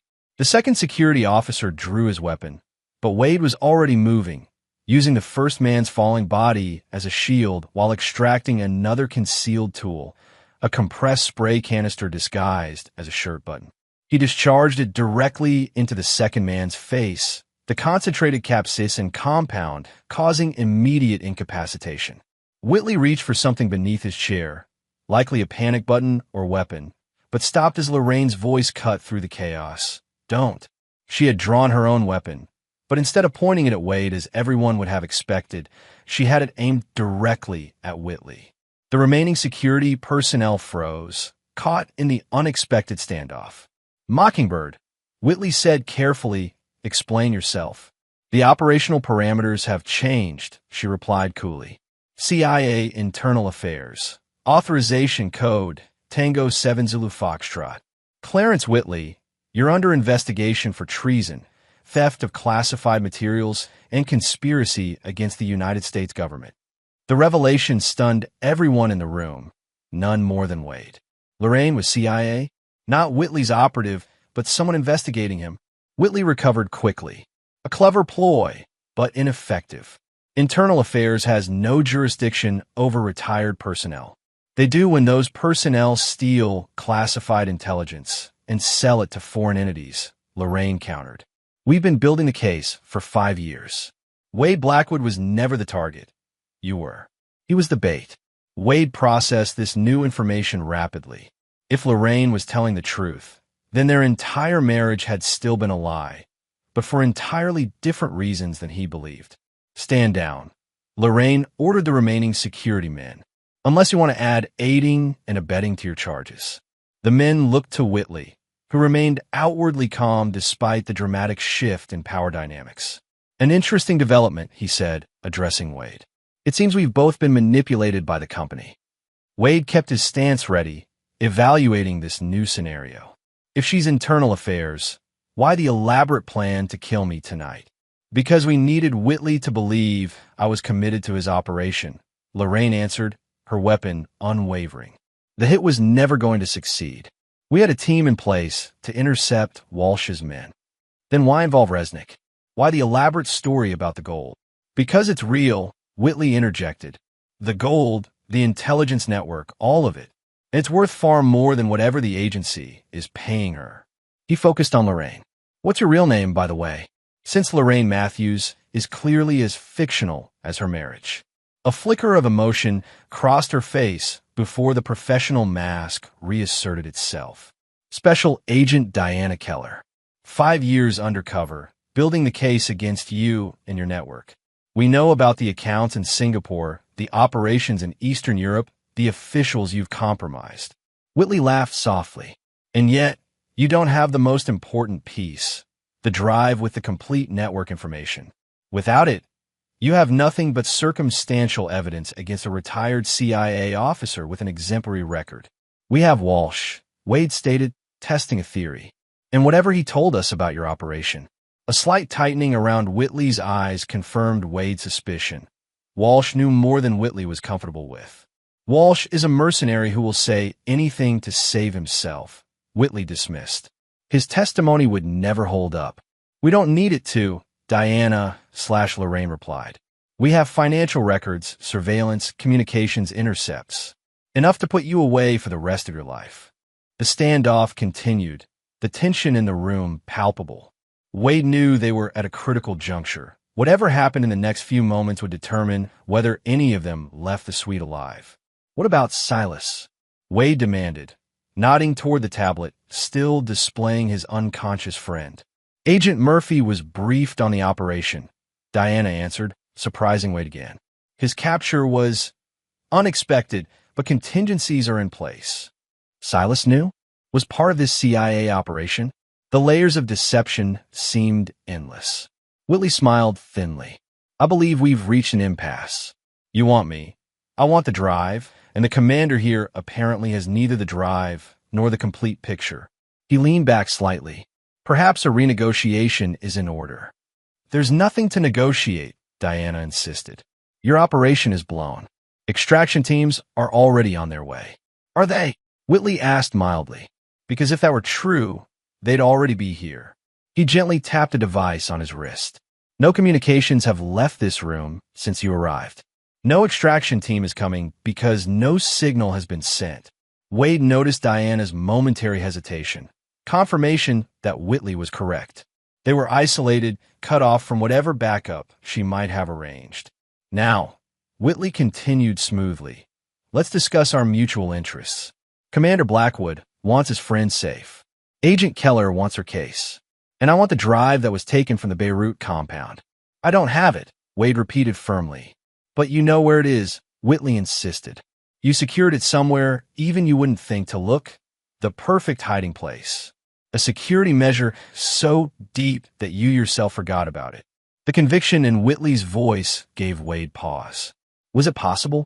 Had he hidden the drive so thoroughly that he'd buried the memory itself? A fragment of recollection surfaced, the chaos of the extraction, the hidden safe, putting something in his tactical vest's hidden compartment. After the operation, standard procedure was to surrender all equipment, but Wade had kept that vest. It was among his most reliable gear, modified specifically for his requirements, and currently stored in the cabin in the Blue Ridge Mountains. Wade kept his expression neutral, but something must have shown because Whitley smiled triumphantly. You remember now, don't you? Where you secured it. Before Wade could respond, Diana interjected. Whatever you're thinking, Wade, don't. He's manipulating you. Says the woman who pretended to be my wife for 5 years, Wade replied coldly. Diana flinched almost imperceptibly. That was the assignment. But the objective was always Whitley, not you. A noble justification for an extended deception, Whitley observed. Tell me, Agent Keller, did you report every aspect of your cover maintenance to your handlers? Every intimate detail of your 5-year portrayal of Lorraine Blackwood? The barb struck home. Diana's jaw tightened, but her weapon remained steady. Wade assessed the impasse clinically. Whitley was right. They each wanted something the others controlled. The tactical approach was clear. Negotiate from strength while preparing to exploit weakness. Silas first, Wade stated. I want video confirmation that he's alive and unharmed, and his location. Whitley considered this. Reasonable. And in exchange, I'll tell you if I have the drive, or know where it might be. Wade, don't, Diana warned. Once he has what he wants, we're both disposable. So are we if his security team decides to rush the room? Wade countered. We're negotiating from a temporary position of strength that weakens with every passing minute. Whitley smiled slightly, recognizing the tactical assessment for what it was. Your reputation for strategic thinking is well-earned, Commander. He pressed a button on his chair. Thomas, bring our guest up to the suite. It seems a face-to-face reunion is in order. Wade tensed at the mention of Thomas Reese, Ghost 4, now working for Whitley. Another betrayal from within his former team. While they waited, Wade maintained his ready stance, mind racing through contingency plans. Diana kept her weapon trained on Whitley, but Wade noted her increasingly frequent glances at her watch. Whatever timetable she was operating on was becoming critical. How much it was real? Wade asked her quietly, maintaining situational awareness while addressing the question that lingered despite the tactical priorities. Diana's eyes flicked to him briefly. This isn't the time. It's exactly the time, he replied. Full disclosure improves operational coordination. She hesitated before answering. The operation was real. The marriage was cover. A pause. But not everything that happened within that cover was false. Before Wade could process this, the suite's private elevator chimed. All attention shifted to the doors as they slid open to reveal Thomas Reese, Ghost 4, supporting a groggy but conscious Silas Murphy. Reunion complete, Whitley announced. Now, Commander, you're part of the bargain.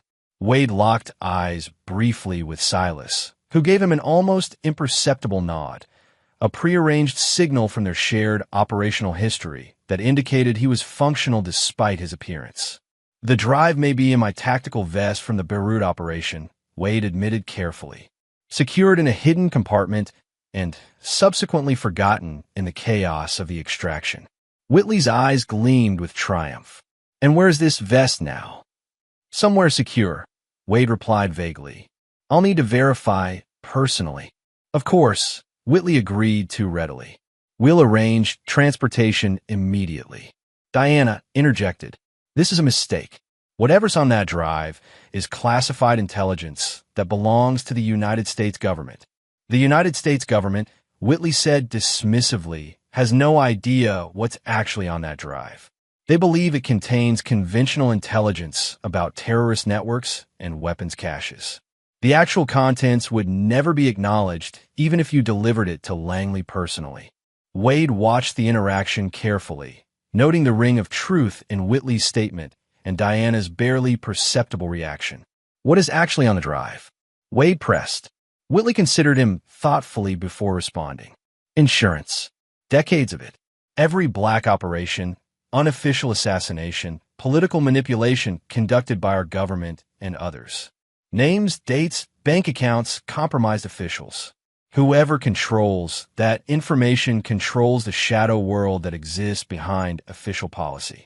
And you intend to use it for personal gain, Diana accused. I intend to use it exactly as it was intended, Whitley corrected, as leverage to ensure cooperation, to maintain certain balances of power, to prevent any single entity from achieving dominance. By selling access to the highest bidder, she countered. By charging for services rendered, he amended. Just as our government has always done, but without the hypocrisy of claiming moral authority. The ideological standoff was interrupted by Reese moving Silas further into the room.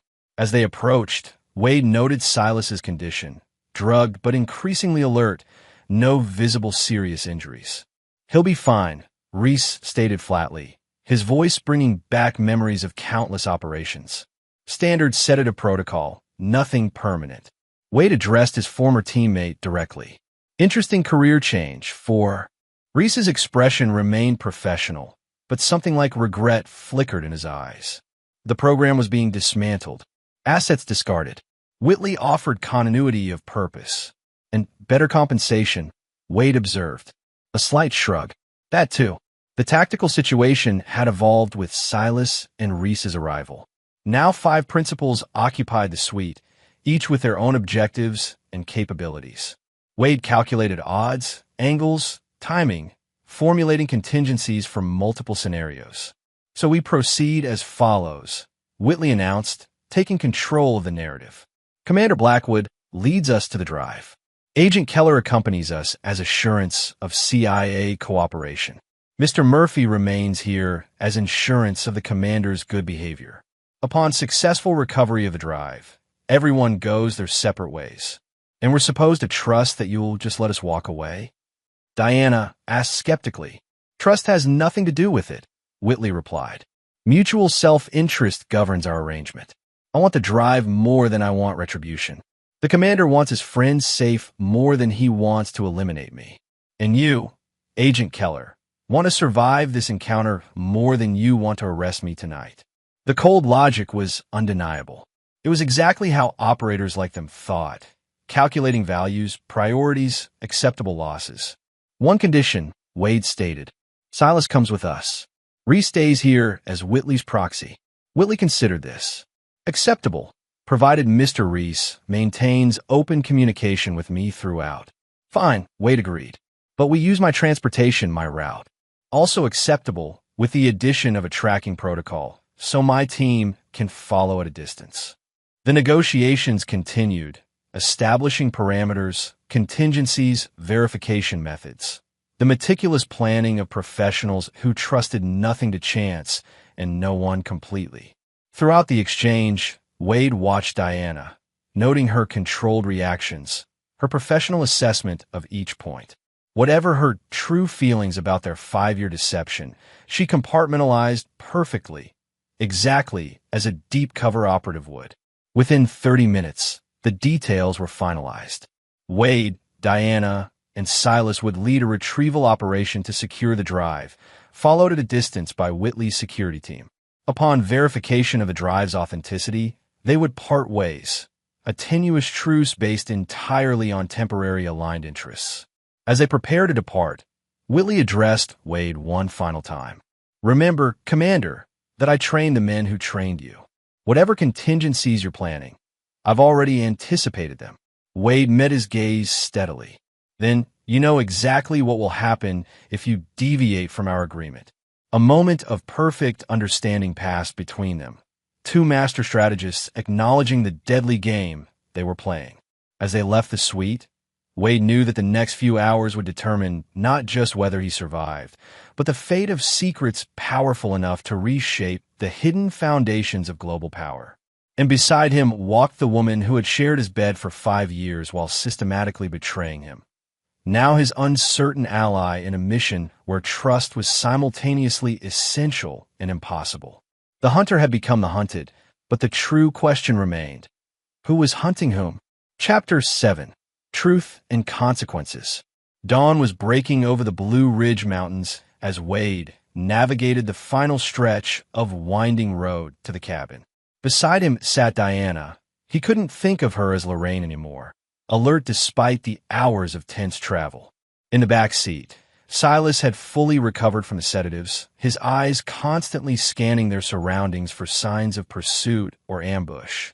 The drive from the city had been conducted in rigid operational silence, broken only by necessary communications. No one had mentioned the 5 years of deception, the complex web of betrayals, or the uncertain allegiances that now bound them together in this dangerous mission. 2 miles ahead, Wade finally said, breaking the silence. "The cabin is secured but not fortified. If Whitley's team makes a move, we'll have minimal defensive advantage." Diana nodded, professional to the core. "How long do we need?" 10 minutes to retrieve the vest. Another 5 to verify if the drive is there. After that, it depends entirely on whether I actually have what Whitley wants. "And if you don't?" Silas asked from the back seat. Wade met his eyes in the rearview mirror. "Then we implement Contingency Mako." Silas nodded his understanding. Contingency Mako was a ghost team protocol for situations where all conventional options have been exhausted. Essentially, a final stand where survival was secondary to mission completion. "What exactly is on that drive that makes it worth all this?" Diana asked, her first non-operational question of the journey. "Your internal affairs," Wade replied coolly. "Isn't that information in your briefing?" A flash of something, frustration, perhaps, or regret, crossed her face before the professional mask returned. "My assignment was to monitor you for signs of communication with Whitley or other compromised handlers. The drive's specific contents were classified above my clearance level." "Convenient," Wade observed. "Standard compartmentalization," she corrected. "You know how intelligence operations work." Indeed he did, which made her explanation plausible but not necessarily truthful. 5 years of deception had eroded any benefit of the doubt he might have extended. The cabin came into view, a rustic structure deliberately designed to appear ordinary despite its carefully chosen tactical position with clear sight lines in all directions. Wade performed a slow drive-by, checking for signs of tampering or surveillance, before pulling around to the concealed rear approach. "Clear so far," Silas confirmed, having conducted his own visual sweep. "Whitley's team is maintaining the agreed perimeter." "For now," Wade responded. He turned to Diana. "You stay in the vehicle. Engine running, ready for immediate extraction if necessary." She shook her head. "Not happening. I go where the drive goes." "Your professional dedication is touching," Wade said coldly. "It's not about dedication," she replied. "It's about not letting that drive fall into the wrong hands, including yours." Wade studied her for a moment. "After 5 years of lying to my face every day, you're concerned about my ethics?" Something flickered in her eyes, not quite hurt, but perhaps a recognition of the damage done. "The operation required deep cover. That doesn't mean I enjoyed the deception." "Save it for your mission report," Wade replied, exiting the vehicle. He and Silas approached the cabin with practiced caution, maintaining covering positions for each other despite their confidence that the perimeter remained secure. Diana followed several paces behind, her own training evident in her movement patterns and situational awareness. Inside the cabin, Wade went directly to a concealed panel in the floor beneath a worn area rug. The hidden storage space contained select equipment too sensitive for the storage unit, including his original tactical gear from the Beirut operation. The vest was exactly as he remembered, custom-modified, battle-worn, designed with multiple hidden compartments for emergency supplies. Wade examined it carefully, memories of that night flooding back as his fingers traced familiar damage patterns. Inner left panel, he murmured, recalling now the moment in the warlord's compound when he'd secured a small object while under fire. The hidden pocket, accessible only by removing an internal stabilizing plate, had been his own modification, unknown even to his team. Wade extracted the plate carefully, revealing a slim cavity behind it. Inside lay a small flash drive and a folded piece of paper, the cipher key. "You actually had it," Diana said quietly, watching from several feet away. All this time, apparently, Wade acknowledged, equally surprised despite Whitley's conviction. The chaos of the extraction, the subsequent hearings, the decision to disappear, all had pushed this final contingency measure from his conscious memory. Silas maintained his watch position at the window. Whitley's team is getting restless. 2 vehicles repositioning closer to our approach road. Wade examined the drive without connecting it to any device. Standard intelligence protocol would be to verify contents before proceeding, but any attempt to access the drive might trigger security measures or alert monitoring systems.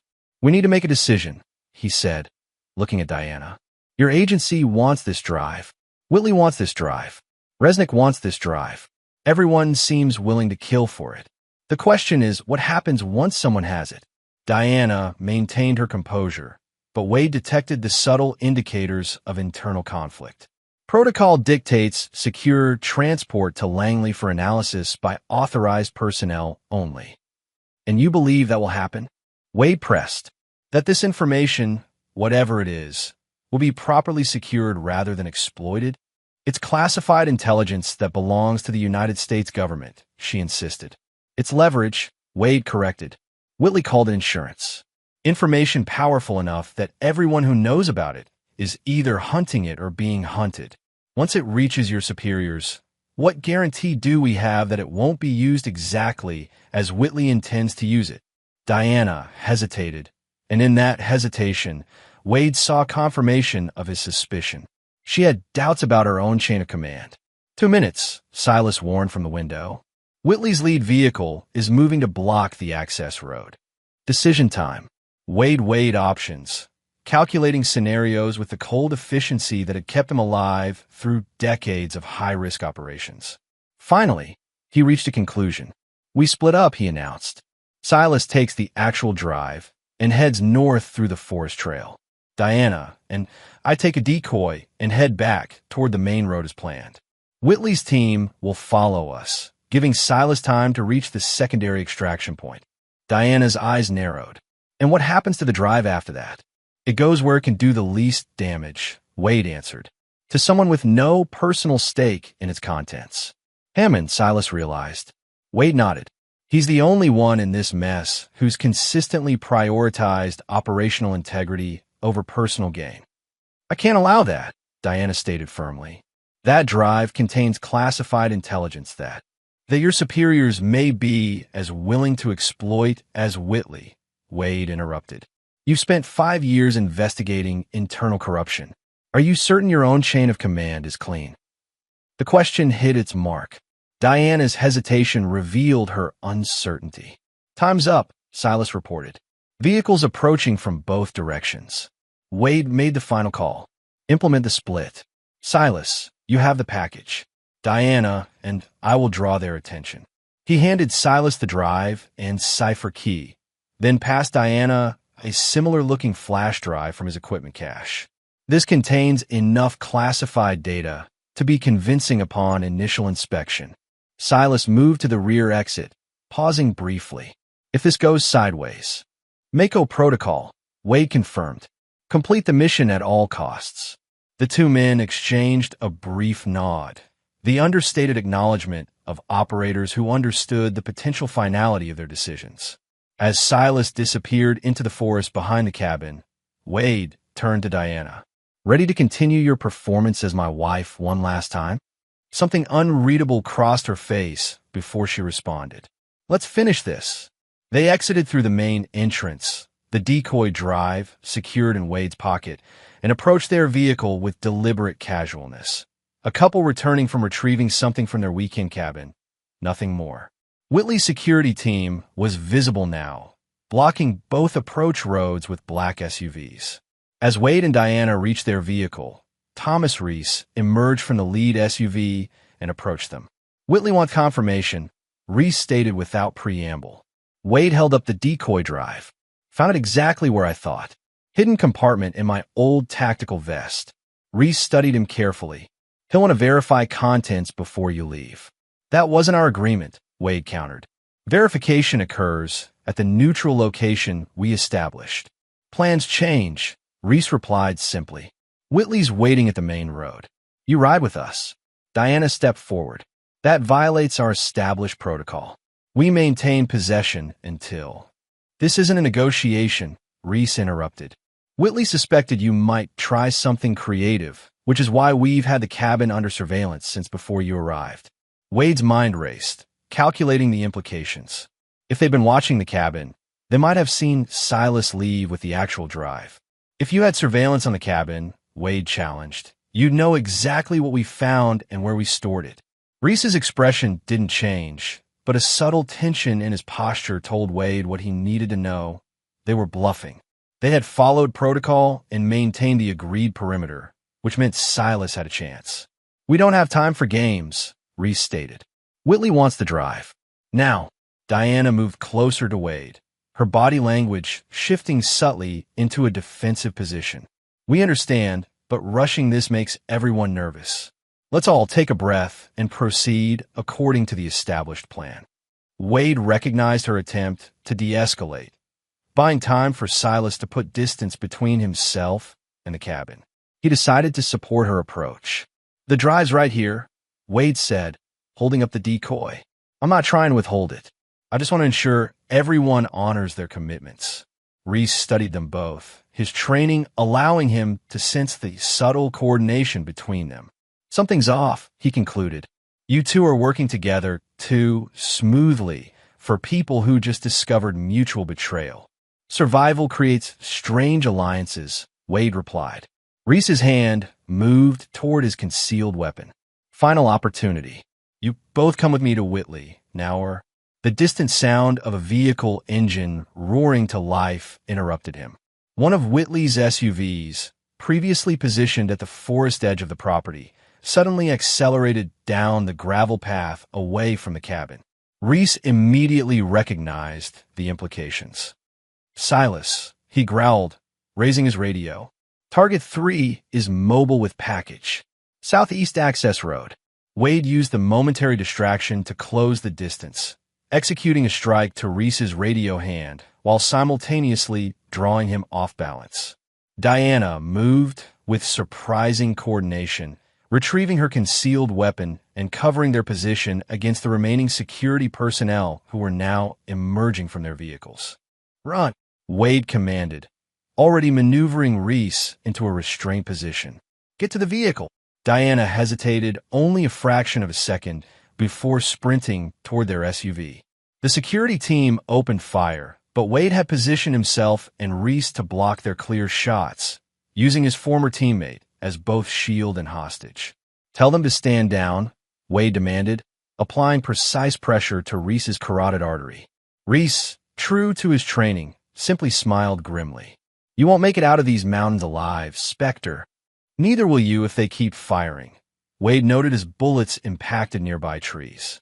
The momentary standoff ended as Diana screeched their vehicle into position beside them, driver's door open. "Now wait." In one fluid motion, Wade rendered Reese unconscious with a practiced technique, retrieved his weapon, and dove into the vehicle. Diana accelerated before the door was fully closed, the SUV fishtailing on the gravel before finding traction. "Silas," Wade asked, scanning their six for pursuit. Creating a diversion, Diana replied, her driving demonstrating training well beyond what any pharmaceutical sales representative would possess. He took one of their vehicles to draw attention while we escape in another direction.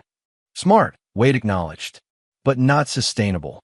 They'll realize he doesn't have the drive and refocus on us. Which is why we need to disappear fast, Diana said, executing a sharp turn onto a narrow forest track that didn't appear on any civilian maps. This connects to an old logging road 3 miles north. Less direct, but better cover. Wade raised an eyebrow. You seem familiar with escape routes in my supposedly secret location. Diana kept her eyes on a rough track. Part of my operational preparation. I've mapped every possible extraction route within 50 miles of all your known locations. 5 years of thoroughness, Wade observed coldly. She absorbed the barb without visible reaction. 5 years of ensuring I could keep you alive if the operation went sideways. Before Wade could respond, gunfire erupted behind them. Whitley's team had found their trail. Diana executed evasive maneuvers while Wade returned suppressive fire from the passenger window, not aiming to hit targets, but to slow pursuit. We need to ditch this vehicle, Wade decided. They're tracking it somehow. Diana nodded. Ridge point 2 miles ahead. We could go on foot from there, use the ravine for cover. Their coordination was seamless despite the emotional and trust barriers between them. Years of professional training superseding personal feelings in a crisis situation. As they approached the ridge, Diana suddenly asked, did Silas actually take the real drive? Wade glanced at her. You think I'd tell you if he didn't? I think we're past the point where divided objectives help either of us survive, she replied pragmatically. After a calculated pause, Wade nodded. Yes, Silas has the actual drive. The decoy will buy time, but won't withstand serious analysis. So your plan is for Hammond to receive it, Diana confirmed. Then what? That depends on what's actually on it, Wade answered. Hammond will make that determination based on content, not personal agenda. And you trust his judgment over everyone else's? I trust that he understands the implications of misusing that kind of leverage, Wade stated. More than Whitley, more than Resnick, and possibly more than your superiors at Langley. Diana didn't argue the point, which Wade found telling. Either she agreed, or she had another agenda she wasn't yet revealing. They reached the ridge point, a clearing that offered momentary visibility before the terrain dropped steeply into a thickly forested ravine. Diana stopped the vehicle, and they both exited quickly, gathering only essential equipment before heading toward the ravine on foot. Wait, Wade said suddenly, retrieving something from the vehicle's storage compartment, a small remote detonator. Insurance policy. Diana's eyes widened slightly. You rigged our transportation? I rig everything, Wade replied simply, activating the device as they moved away from the vehicle. The resulting explosion was precisely calculated, enough to destroy tracking devices and evidence, but not so large as to trigger a forest fire. The tactical smoke grenades Wade had included created additional concealment as they descended into the ravine. Behind them, the sounds of pursuit temporarily faltered as Whitley's team regrouped to assess the explosion and locate their trail. As they navigated the challenging terrain, Diana finally broke the operational silence. For what it's worth, not everything was a lie. Wade maintained his focus on their route, scanning for hazards in pursuit. An interesting time to attempt personal reconciliation. Not reconciliation, she corrected. Clarification. We may not survive this, and I don't want to die with you believing everything between us was false. The entire relationship was constructed as an operational deception, Wade noted. The foundation invalidates whatever genuine moments might have occurred within it. Diana negotiated a steep section before responding. The assignment was to monitor you, to gain your trust, to establish a position close enough to determine if you were in contact with Whitley.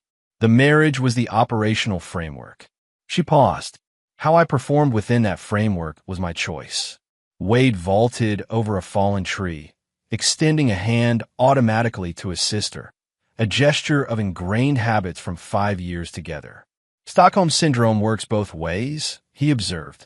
Handlers can develop attachments to their assets, just as assets can to their handlers. It doesn't make the relationship real. You're right, she acknowledged, surprising him.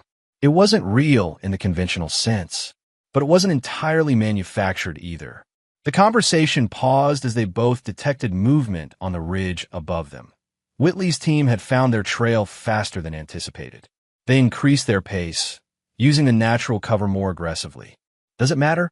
Wade finally asked. Whether some percentage of our marriage contained genuine emotional components. The operational objective negates any authenticity. Diana ducked under a low branch. It matters to me. Before Wade could respond, the distinctive sound of a helicopter approached from the east, Whitley escalating his resources beyond what they'd anticipated. We need better cover, Wade decided, changing direction toward a denser section of forest. The canopy there will prevent infrared tracking. As they adjusted their route, gunfire erupted from multiple positions, a coordinated attempt to herd them toward a predetermined ambush point. Wade recognized the tactic immediately. They're channeling us, he warned. Reese must be conscious in directing their movements. Diana assessed their options with professional efficiency. Countermeasure? The unexpected, Wade replied. He pointed to a steep, almost vertical section of the ravine wall. We go up instead of forward or back. The climb was treacherous, but both possessed the physical conditioning and tactical skills to manage it effectively. At the halfway point, Wade paused at a narrow ledge, retrieving another device from his equipment, a small launcher with specialized rounds. Sonic distraction, he explained briefly before firing multiple rounds in different directions. The devices would activate on impact, creating sound patterns that mimicked human movement, temporarily confusing pursuit teams. As they reached the top of the ravine, at a point nearly half a mile from their original descent location, Wade's secure phone vibrated with an encrypted message. Package secure. Proceeding to delivery point. Pursuit diverted. Silas had successfully evaded capture and was en route to Hammond with the drive. Phase 1 of the contingency plan was working. Now what? Diana asked, recognizing from Wade's expression that he'd received good news. Now we provide additional distraction, Wade decided. Whitley believes we still have the drive. As long as he's focused on capturing us, Silas has a clearer path. Diana studied him. You're proposing we act as deliberate bait. Precisely.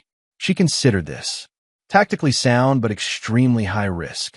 Welcome to Ghost Protocol Operations, Wade replied. The highest risk for the highest priorities. Diana nodded, accepting the approach.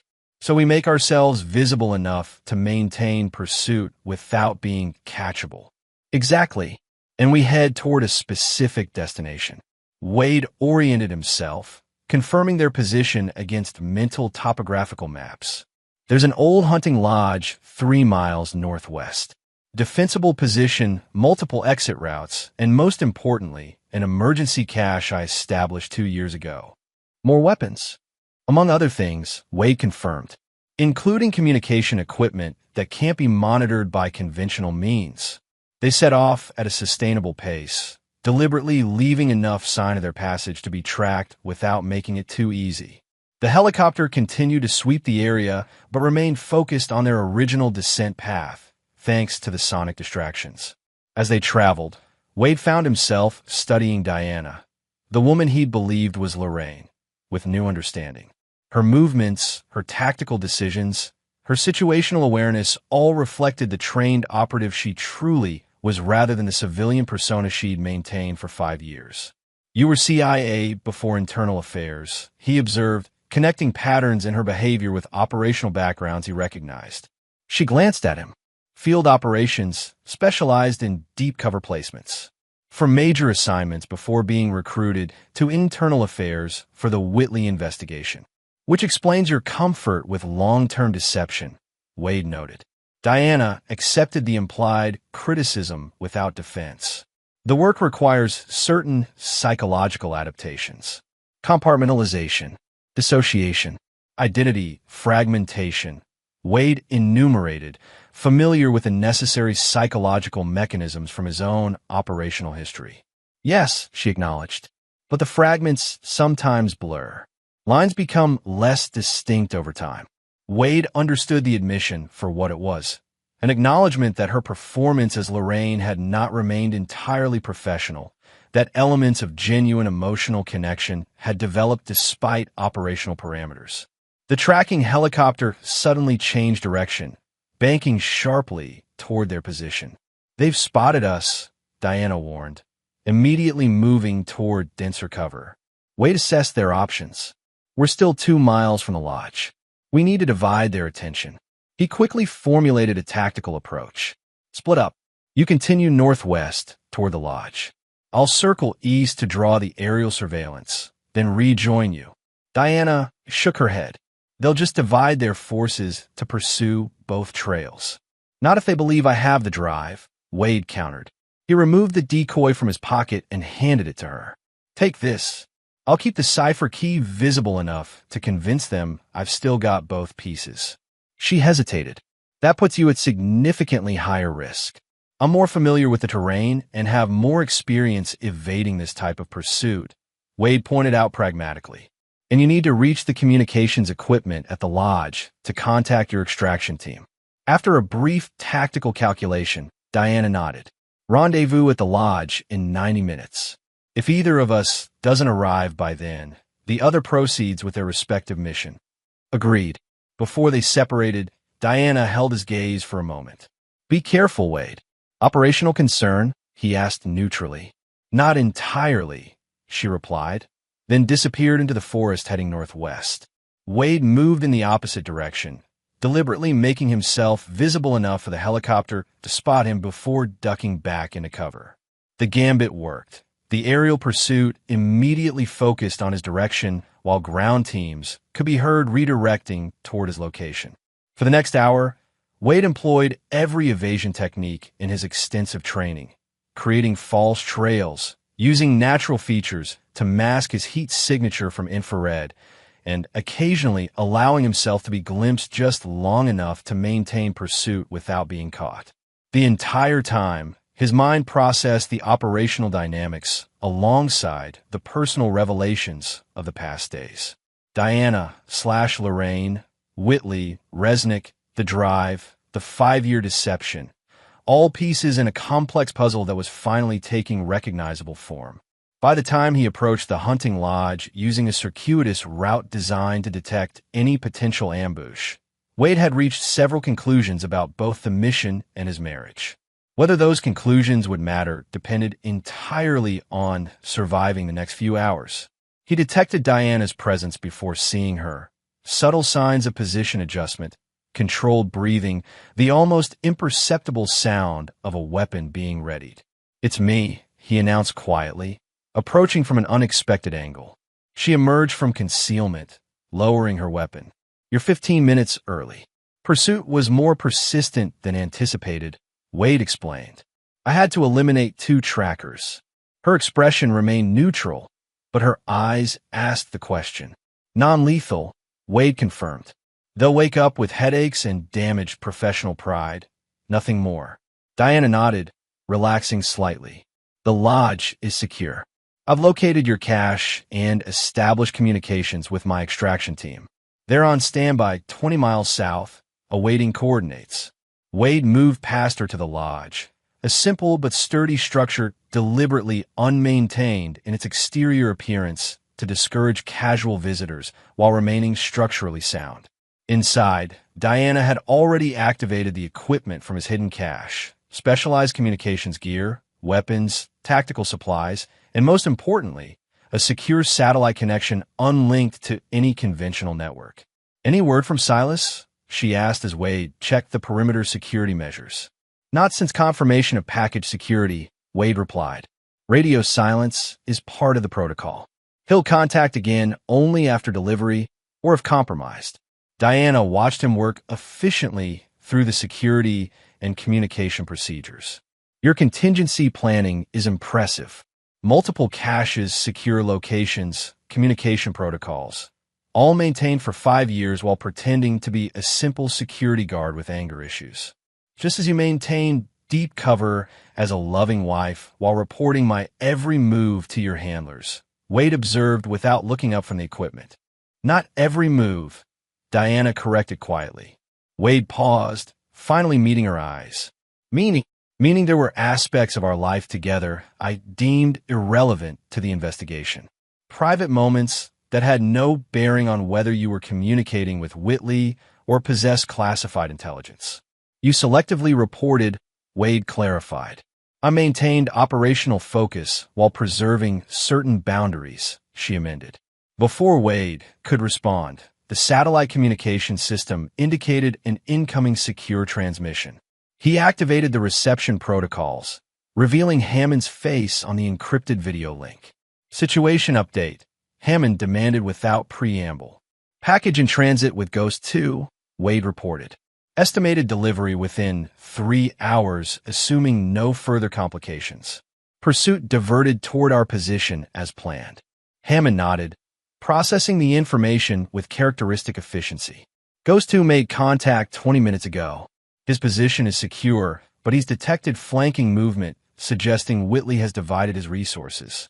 Expected, Wade acknowledged. Initial diversion bought necessary time advantage. Whitley can't cover all possibilities simultaneously.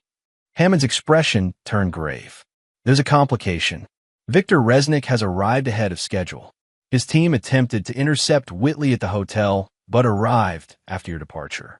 Now both are converging on your general location based on intelligence from their respective sources. This changed the tactical situation significantly. Estimated timeline for convergence. 2 hours, possibly less, Hammond replied.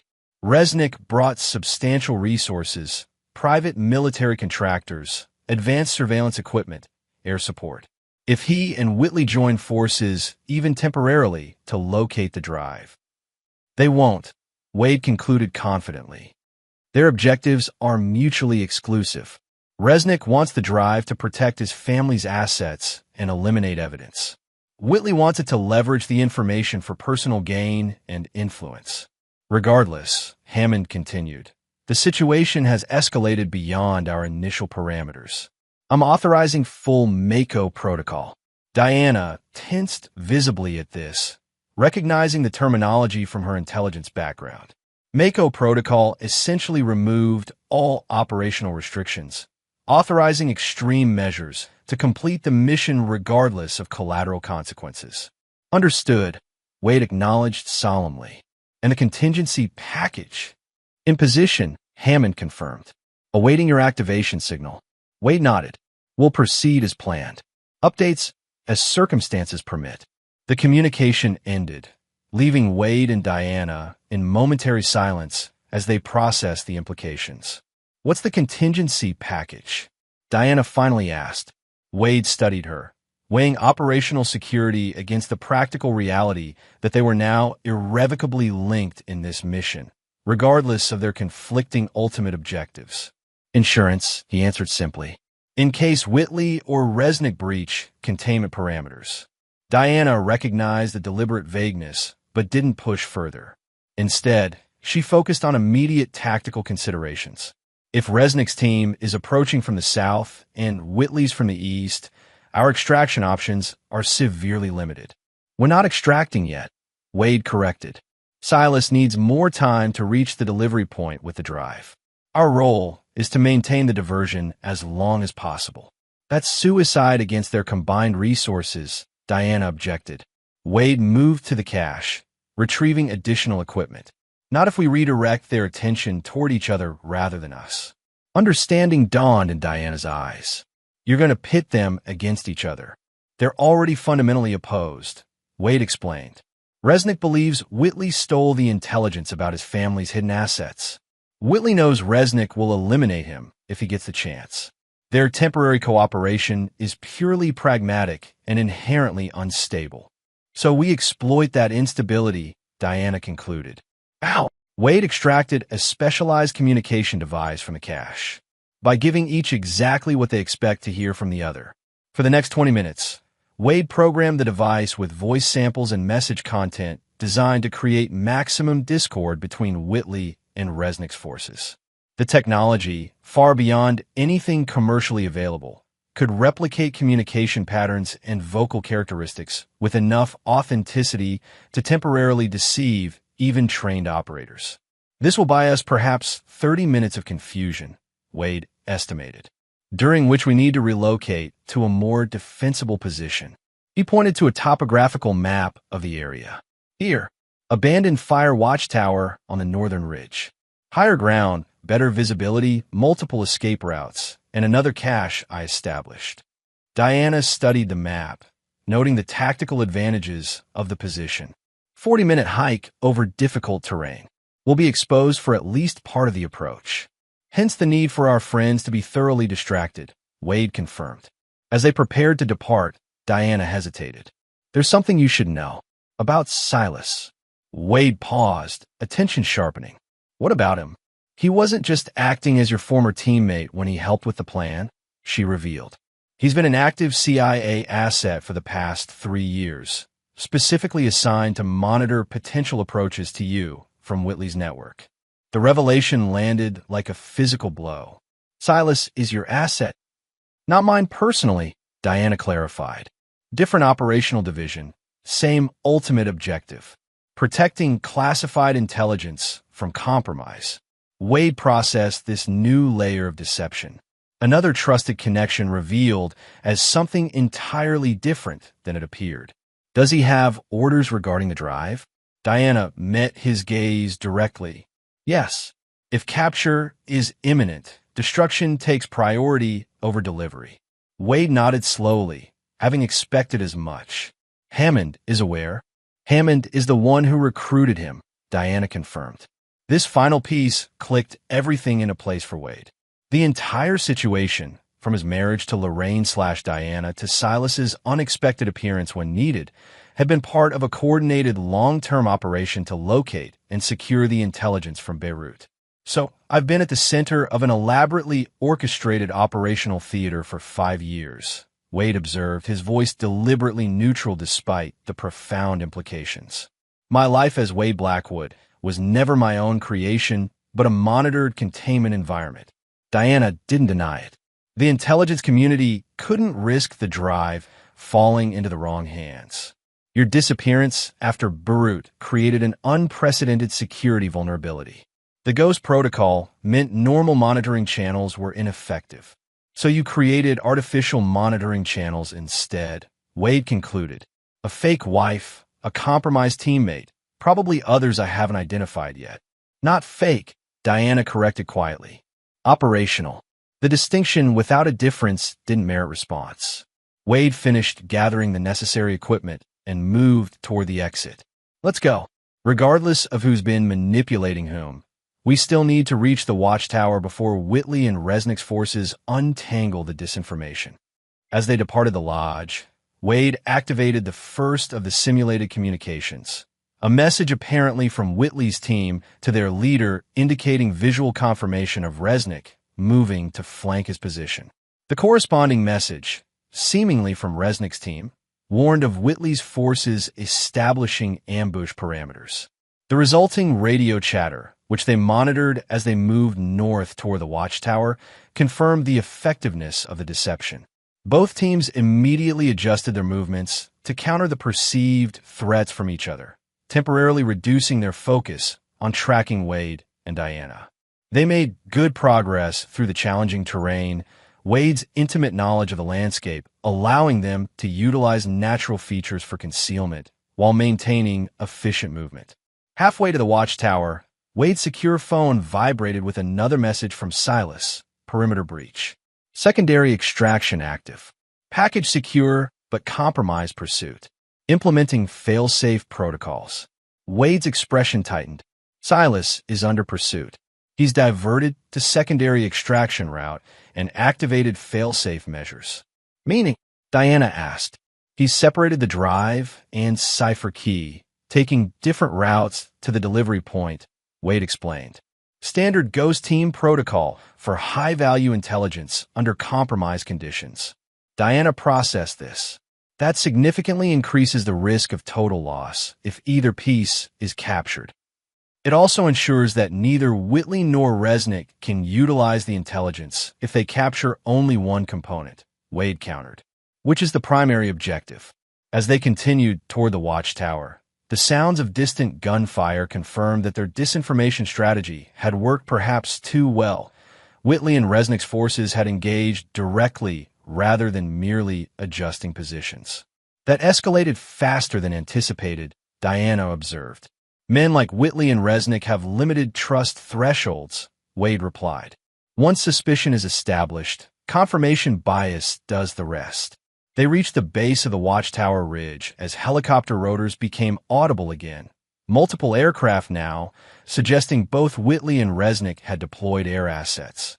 The climb was steep, but manageable for their level of physical conditioning.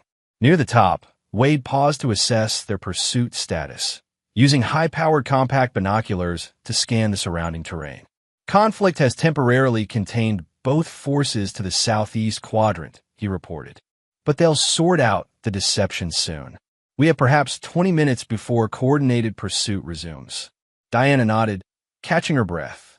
And Silas. Wade redirected the binoculars northward. No visual confirmation, but the extraction route would take him well east of our position. Assuming standard evasion protocols, he's maintaining maximum separation from our location to divide pursuit resources. They reached the watchtower, a weathered structure that appeared precarious but had been covertly reinforced during one of Wade's previous contingency preparations. Inside, he quickly located and accessed the hidden cache, retrieving additional communications equipment, weapons, and surveillance technology. Establish perimeter monitoring, Wade instructed, handing Diana several small sensor devices. These will provide early warning of approach from any direction. While she secured the perimeter, Wade established communication with Hammond through another encrypted channel. Ghost 2's position? He asked immediately. Hammond's voice came through clearly despite the encryption. Last confirmed location was Checkpoint Delta, 17 minutes ago. Pursuit identified as Resnick's secondary team. Containment measures in progress. Status of package components? Secure, but separated, Hammond confirmed. Estimating 40 minutes to recombination at delivery point, assuming current trajectories maintain. Wade processed this. We're maintaining diversion as planned. Whitley and Resnick forces temporarily engaged with each other following disinformation insertion. Understood. Be advised, satellite shows movement converging on your position from multiple vectors. Estimate confrontation imminent. Acknowledged. Maintaining position until package confirmation, then implementing extraction plan Whiskey. The communication ended as Diana returned from placing the sensors. Perimeter secured. We'll have approximately 60 seconds warning of approach from any direction. Wade nodded, activating the surveillance display that would monitor the sensor network. Now we wait. For what? Diana asked, though her tone suggested she already knew. For confirmation that the drive and key have reached Hammond, Wade replied. Once that happens, our diversion is no longer necessary. Diana studied him. And then we implement extraction plan Whiskey, Wade stated simply. Which is? Wade met her gaze directly. A decisive termination of Whitley and Resnick's operational capabilities in this region. Understanding dawned in Diana's eyes. The contingency package. Wade didn't confirm or deny, instead focusing on the surveillance display where multiple heat signatures were now visible approaching from various directions. The pursuit forces having resolved their temporary conflict and refocused on their primary objective. They're coming, Diana observed unnecessarily. Yes, Wade agreed. Estimated 8 minutes to first contact. Diana checked her weapon and positioned herself optimally within the tower's defensive structure. What happens after? Assuming we survive and the drive reaches Hammond safely. That depends largely on what's actually on it, Wade replied. And on what your real orders are regarding me once the intelligence is secured. Diana's expression revealed nothing. What makes you think I have orders regarding you? 5 years of deep cover surveillance doesn't end with a simple extraction, Wade noted. A man with my background, who's possessed highly sensitive intelligence, presents an ongoing security consideration. The logical conclusion is that you have specific directives for post-operation handling. After a moment of silence, Diana nodded once. Extraction to a secure facility for debriefing was the original directive. Debriefing, Wade repeated with a hint of irony. A comfortable euphemism for indefinite detention and interrogation. It wasn't my decision, she said quietly. But it was your assignment, Wade countered. Before she could respond, one of the perimeter sensors triggered an alert. Movement from the eastern approach, faster than anticipated. They found us, Wade confirmed, checking the surveillance display. Multiple teams converging from 3 directions. Diana moved to a defensive position, weapon ready. Options: hold position until package confirmation, Wade stated firmly. Everything else is secondary. The first shots came moments later, suppressed weapons firing from concealed positions in the tree line below. The rounds impacted the tower's structure harmlessly, revealing that the attackers were still establishing targeting solutions rather than executing a coordinated assault. Wade and Diana returned measured fire, not to eliminate threats, but to force them into defensive positions, extending the confrontation timeline. This is Whitley's advance team, Wade assessed, recognizing the tactical approach. Resnick's forces would be more direct, less concerned with structural preservation. As if confirming his analysis, a different pattern of fire erupted from the western approach. Heavier weapons, more aggressive positioning. And there's Resnick, Diana observed dryly. The conflicting tactical approaches of the two forces actually worked in Wade and Diana's favor initially, creating disruption and confusion as they inadvertently interfered with each other's assault plans. Wade used the opportunity to activate another secure communication channel. Ghost Actual to delivery point. Status update. Hammond's voice came through immediately. Package components in transit. Ghost 2 has reached first checkpoint with drive. Cipher key being transported by a secondary courier following compromise. Estimated delivery completion in 15 minutes. Acknowledged. Current position compromised, but sustainable for that timeline. Be advised, Hammond added. Satellite shows substantial reinforcements approaching your location. Extraction window narrowing rapidly. Wade checked the surveillance display, confirming Hammond's assessment. Both Whitley and Resnick had committed significant additional resources, including what appeared to be specialized assault teams. Understood. We'll advise when ready for Whiskey implementation. The communication ended as the assault intensity increased. Both forces now employing coordinated fire and movement techniques to advance on the tower. 15 minutes, Wade informed Diana. We need to hold until then. She nodded, adjusting her position to cover a different sector. That's a long time with their resources. Then we need to ensure they remain divided rather than coordinated, Wade decided. He retrieved a specialized device from the cache, a tactical sound projector that could simulate gunfire and explosions. Cover me, he instructed, moving to a position where he could deploy the device effectively. Diana provided suppressive fire while Wade programmed and activated the projector. Within moments, the device began generating convincing audio patterns that suggested a third force was engaging from the northern perimeter, directly between Whitley and Resnick's positions. The effect was immediate. Both forces diverted resources to address this perceived new threat, firing into empty forest and inadvertently toward each other in some cases. That won't fool them for long, Diana warned. It doesn't need to, Wade replied. Just long enough. The firefight intensified as both Whitley and Resnick committed additional resources, determined to secure the tower and what they believed was the drive still in Wade's possession.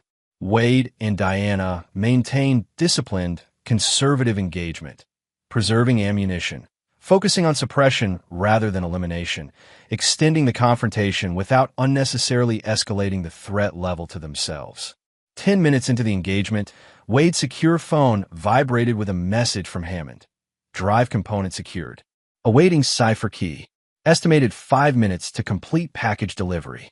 Almost there, Wade informed Diana. Key still in transit, but drive has reached Hammond. Diana nodded, not taking her eyes from her sector of fire. And then extraction plan Whiskey? Yes, Wade confirmed. Once the complete package is secured, this location becomes expendable. The implication was clear, but Diana didn't question further, focusing instead on the immediate tactical situation as Whitley's forces began a more coordinated approach from the eastern face of the tower. "They're getting bolder," she observed, adjusting her position to better counter the new threat. "They're getting desperate," Wade corrected. Whitley knows his opportunity is closing. Resnick too. They'll commit everything now, assuming the drive is still here. As if validating his assessment, the sound of approaching helicopters became audible, both forces apparently deciding to commit their air assets despite the risk of being targeted from the elevated tower position. Wade checked the surveillance display again, noting the deployment patterns and calculating timing. 2 minutes until they're in position for a coordinated final assault from all directions. Diana's expression remained professionally focused, but a hint of concern showed in her eyes. "Cutting it close. That's generally how Ghost Protocol operations conclude," Wade noted with grim humor. The helicopters came into view, one bearing Whitley's private security markings, the other unmarked but clearly associated with Resnick's resources based on its tactical positioning. Wade's phone vibrated one final time. The message was just 2 words: "Package complete." "It's done," Wade announced. "Hammond has both components. The drive and cipher key are secured." Diana nodded, visibly relieved despite the intensifying assault on their position. "Now extraction plan whiskey." "Now extraction plan whiskey," Wade confirmed, reaching for a specialized communication device that had remained unused until this moment. As he activated it, Diana asked the question that had clearly been bothering her throughout the confrontation. "What exactly does whiskey entail?" Wade met her eyes directly. "The contingency package I mentioned isn't just equipment or supplies. It's a specially trained tactical team that Hammond has had on standby since this began. Former operators with specific expertise in high-risk extraction." Understanding dawned in Diana's expression. "They've been positioned nearby all along." "Within 20 miles, Wade confirmed, awaiting confirmation of package delivery before engagement. Wade spoke into the secure device. "Ghost Actual to Whiskey Team. Confirmation code Echo Sierra 973. Package secured. Implement extraction protocol immediately." The response was immediate and professional. Whiskey acknowledged. Vectors established. Hold position for 4 minutes, then egress via route Tango. As Wade returned the device to its secure pouch, Diana studied him with new understanding. "You've had an extraction plan independent of my team all along." "Of course," Wade replied simply. "Just as you've likely had contingency measures for my detention once the drive was secured." Before she could respond, the tactical situation changed dramatically. Both helicopters suddenly altered their approach, banking away from the tower rather than continuing their assault positioning. On the ground, Whitley and Resnick's forces began disengaging as well, responding to communications inaudible from tower. "They're withdrawing," Diana observed with surprise. Wade checked the surveillance display, confirming her assessment. "No, they're repositioning to counter a new threat." He pointed to the northwestern approach, where multiple new heat signatures were now visible, moving toward both Whitley and Resnick's positions. "Whiskey Team," Wade identified. "Hammond's operators engaging to create our extraction corridor." The sound of renewed gunfire erupted, but now directed away from the tower as Whitley and Resnick's forces engaged the newcomers. "Our window opens in approximately 2 minutes," Wade informed Diana, already gathering essential equipment and preparing for rapid egress. Route Tango takes us north through the forest to a concealed extraction vehicle. Diana hesitated. "My orders are still to bring you in for debriefing." Wade continued his preparations without pausing. "And my objective is to disappear. Again, permanently this time." "Wade," Diana said softly, using his name in a way that momentarily cut through the operational facade. "The people I work for won't stop looking for you." "They never do," he acknowledged. "But this time, I won't be leaving a trail for someone to follow." He looked at her directly. "No wife to report my movements. No compromised teammate to monitor my communications. No handler tracking my resources." Diana absorbed this, then made her decision. Reaching into her tactical vest, she removed a small tracking device. This was activated when we left the hotel.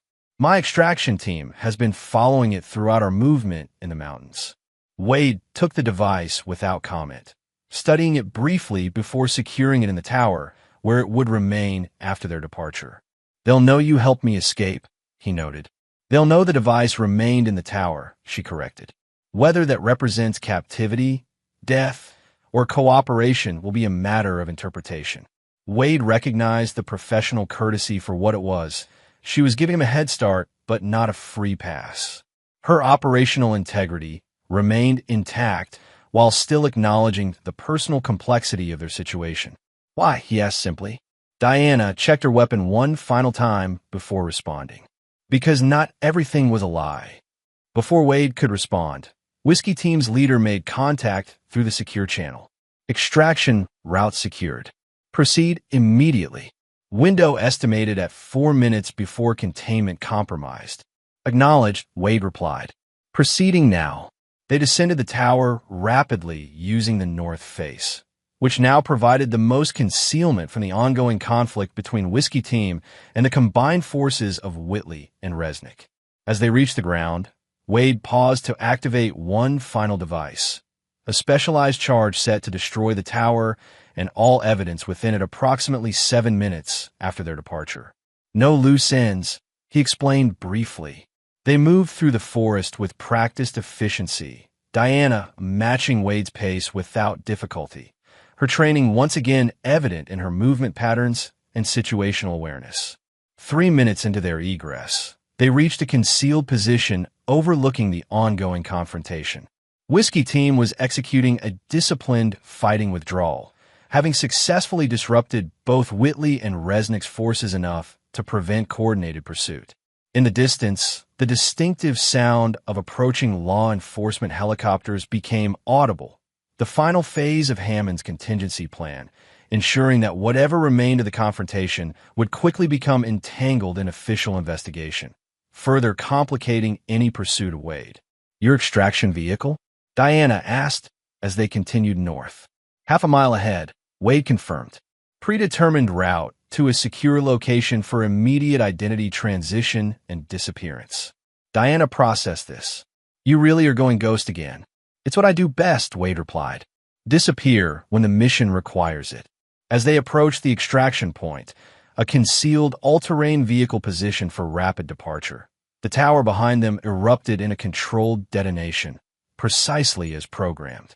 The explosion would eliminate any evidence of their presence while further distracting pursuit forces. At the vehicle, Wade paused before entering. "Last chance to fulfill your original orders, Agent Keller. I'm sure your extraction team could still apprehend me if properly directed." Diana studied him for a long moment.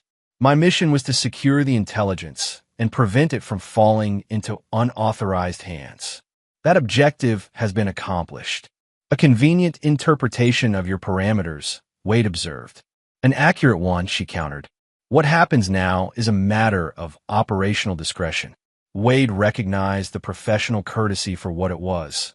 She was choosing not to pursue him, at least not immediately, without explicitly violating her directives. "How long?" he asked. 24 hours, she replied. "After that, standard protocols resume." Wade nodded his acceptance of these terms.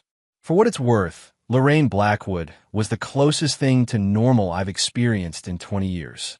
A complex emotion passed across Diana's face. For what it's worth, being her wasn't entirely an act. They held each other's gaze for a moment longer, two professionals acknowledging the impossible complexity of what had passed between them, the authentic emotions that had developed within an inauthentic framework. Then Wade entered the vehicle and was gone, disappearing into the forest as sirens and helicopters converged on the burning watchtower behind them. Diana watched him go, already mentally composing the report that would explain her separation from the target under combat conditions, the loss of tracking capability, the tactical decision to prioritize intelligence security over immediate apprehension. All technically true, all professionally justifiable, all providing Wade Blackwood the time he needed to once again become a ghost. As she turned to begin her own extraction, Diana allowed herself a moment of acknowledgement that sometimes, even in their world of shadows and deception, genuine connections formed in the most unlikely circumstances. Not enough to change the fundamental parameters of who they were or the operational imperatives that defined their choices, but enough to matter in the quiet moments of reflection that followed mission completion. Enough to give Wade Blackwood a head start before the hunt inevitably began again. Chapter 8. Shadowed Reckonings. The small coastal town in Maine appeared on no tourist maps. Its single main street lined with weathered buildings that had witnessed generations of harsh winters and salty air without complaint. The diner at the edge of town served strong coffee and asked no questions of the quiet man who had taken residence in the cabin halfway up the pine-covered hill overlooking the harbor.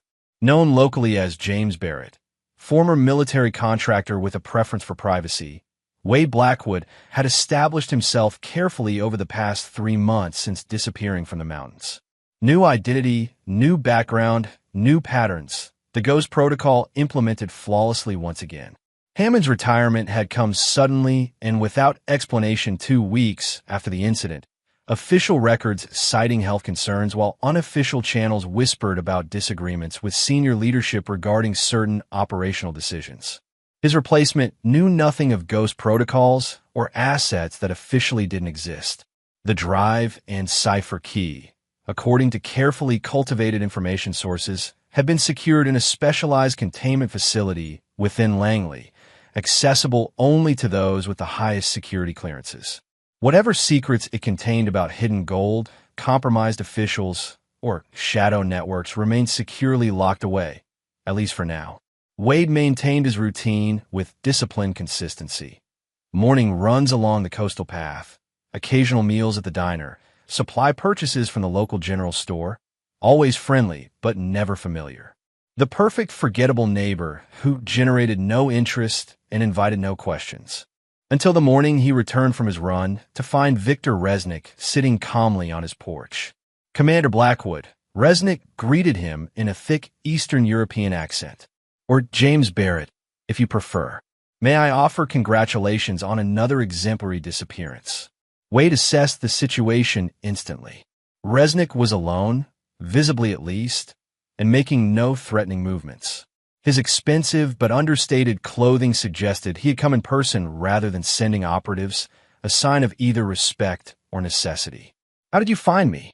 Wade asked simply, maintaining distance while calculating angles, escape routes, and potential concealed weapons.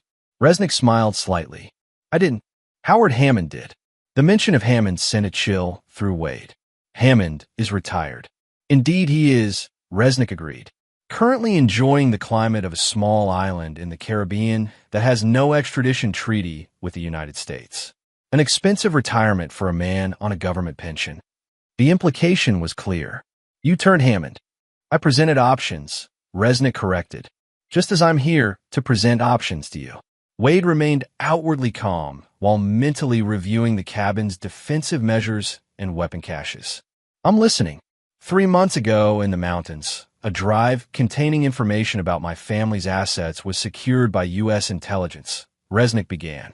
The same drive that went missing during the Beirut operation that killed my brother. I'm aware of the history, Wade acknowledged. What you may not be aware of, Resnick continued, is that the drive contains far more than location coordinates for gold bullion. It contains authentication codes for accessing accounts established during the Cold War. Accounts that technically belong to my family, but have been utilized by various intelligence agencies for decades to fund operations beyond official oversight. This aligned with what Whitley had claimed about the drive's contents. Shadow financing, Wade observed. Precisely, Resnick confirmed. Billions in resources that officially don't exist, used to fund operations that officially never happened. My brother was the primary administrator of these accounts, trusted by multiple interested parties to maintain the system's integrity while allowing controlled access when necessary. Wade processed this new information. And with his death, you inherited that position. I should have, Resnick corrected. Except the authentication codes were secured by your team during the Beirut operation. Without them, I have nominal ownership of assets I cannot access, which explains your persistent interest in finding me, Wade concluded. You believed I had the codes. A reasonable assumption based on available intelligence, Resnick acknowledged. What neither I nor Whitley anticipated was that the codes would end up secured within Langley itself. So what do you want from me? Wade asked directly. I don't have the codes. I can't access the facility where they're stored. Resnick smiled slightly.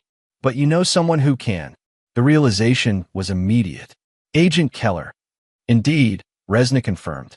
Diana Keller, previously known to you as Lorraine Blackwood, currently assigned to the very division that oversees the containment facility housing the drive.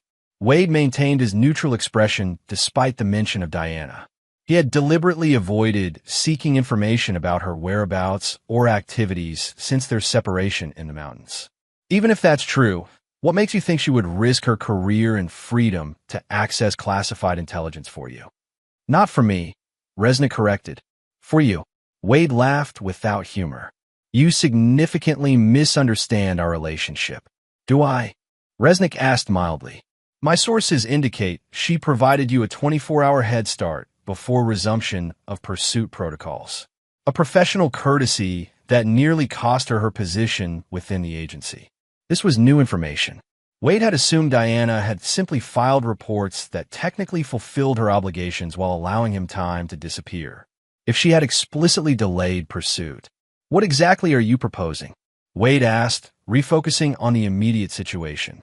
A mutually beneficial arrangement, Resnick replied. I need the authentication codes from the drive. You need permanent freedom from pursuit. Agent Keller needs. Well, that's for you to determine. And Whitley, where does he fit in this arrangement? Resnick's expression hardened slightly. Mr. Whitley is no longer a concern. The implication was clear, though Wade felt no particular remorse. Whitley had been willing to eliminate him and anyone else who stood between him and the leverage he sought. So you want me to contact Diana, convince her to commit treason by stealing classified intelligence and deliver it to you? Wade summarized. In exchange for what exactly? In exchange for two things, Resnick specified.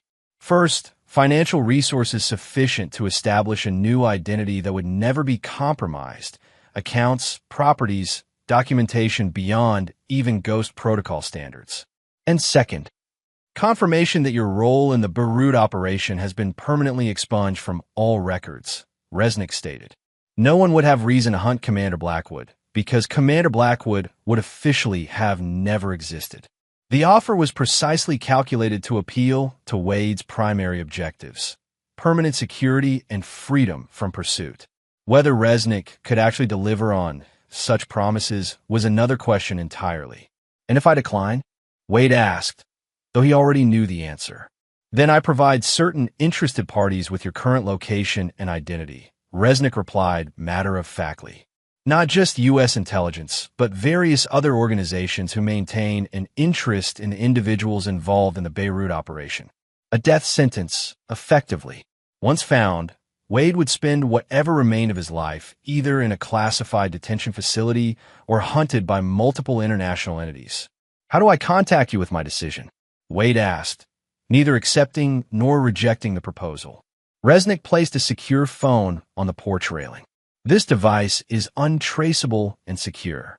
It contains only one contact number. You have 48 hours to make your decision.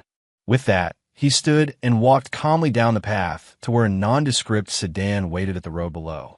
No threats, no dramatic ultimatums, just the cold calculation of a man accustomed to high-stakes negotiations. After Resnick's departure, Wade secured the perimeter, checking for surveillance devices or remaining personnel. Finding none, he considered his options, weighing variables and potential outcomes with a detached analysis that had kept him alive through decades of high-risk operations. Contacting Diana was possible but complicated. Standard communication channels would be monitored. Approaching her directly would trigger immediate countermeasures. Any attempt to leverage their past relationship would be anticipated and prepared for by her handlers. More fundamentally, the ethical implications of Resnick's proposal were problematic even by the flexible standards of Wade's operational history. The authentication codes controlled billions in assets that, while technically belonging to Resnick's family, had been utilized for decades by various intelligence operations.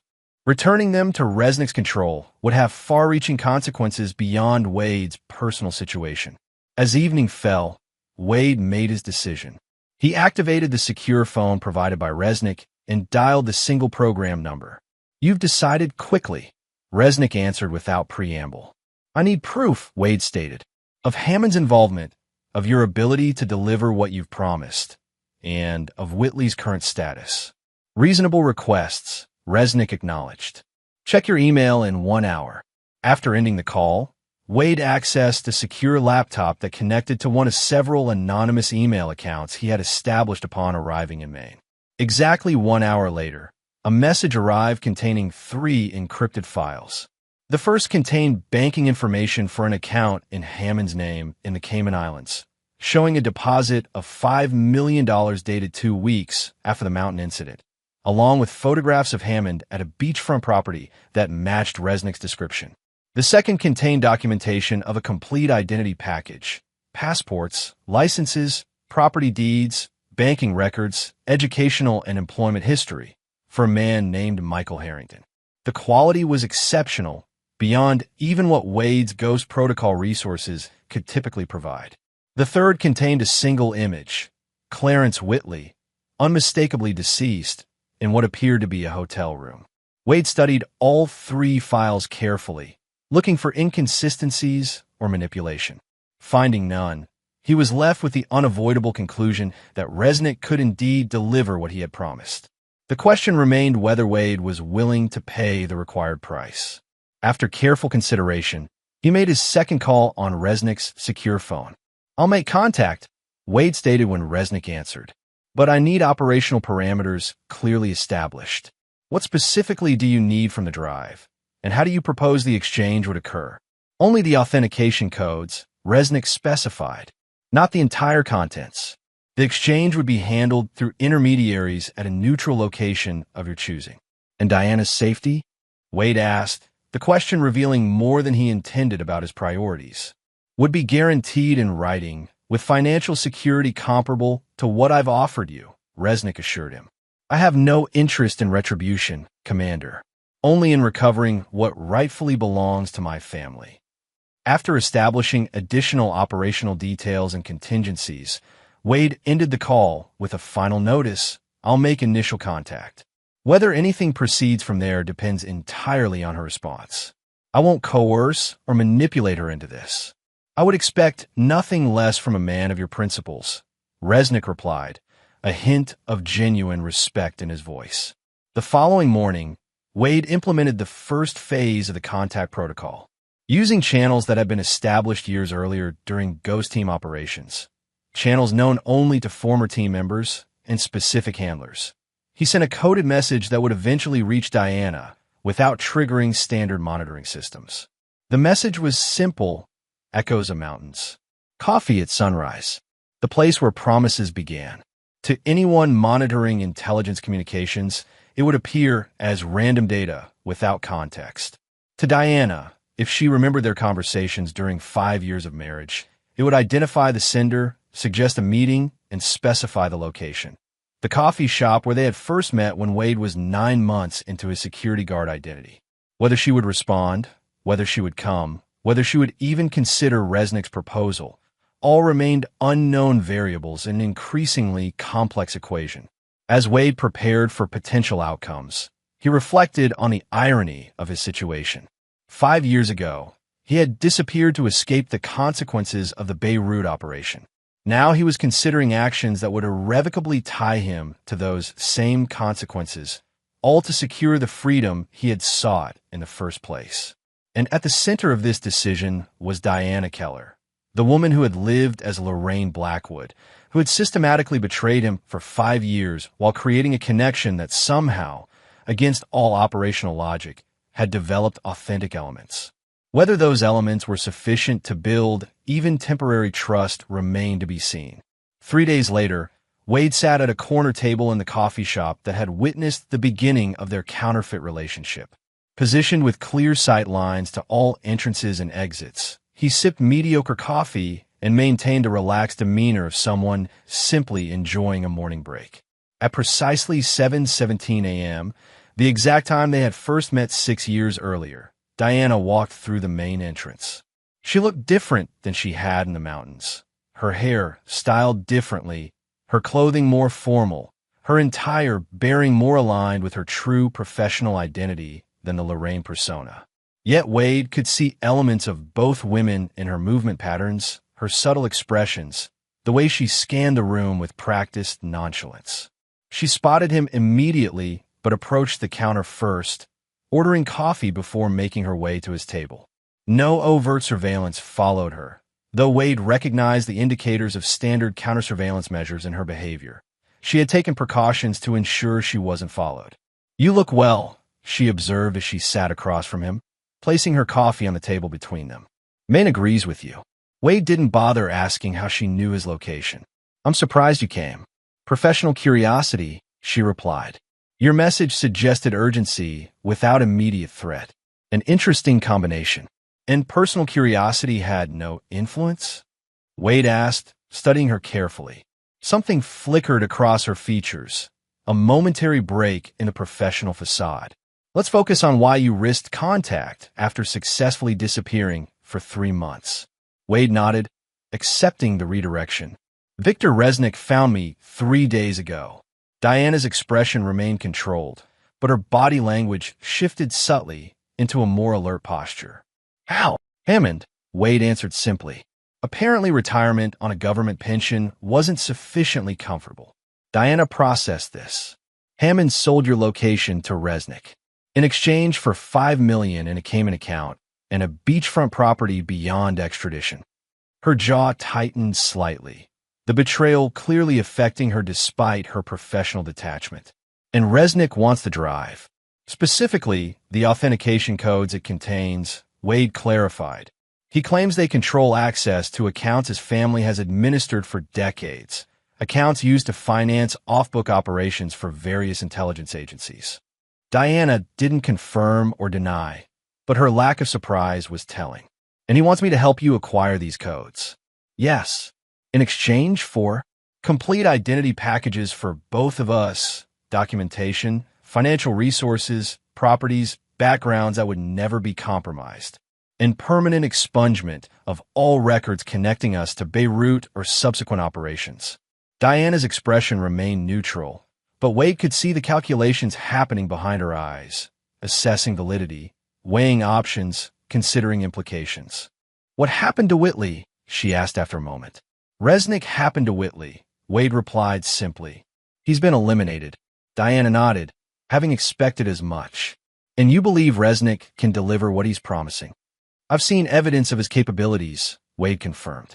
"The identity package he's prepared is beyond anything I've encountered in 20 years of operational experience."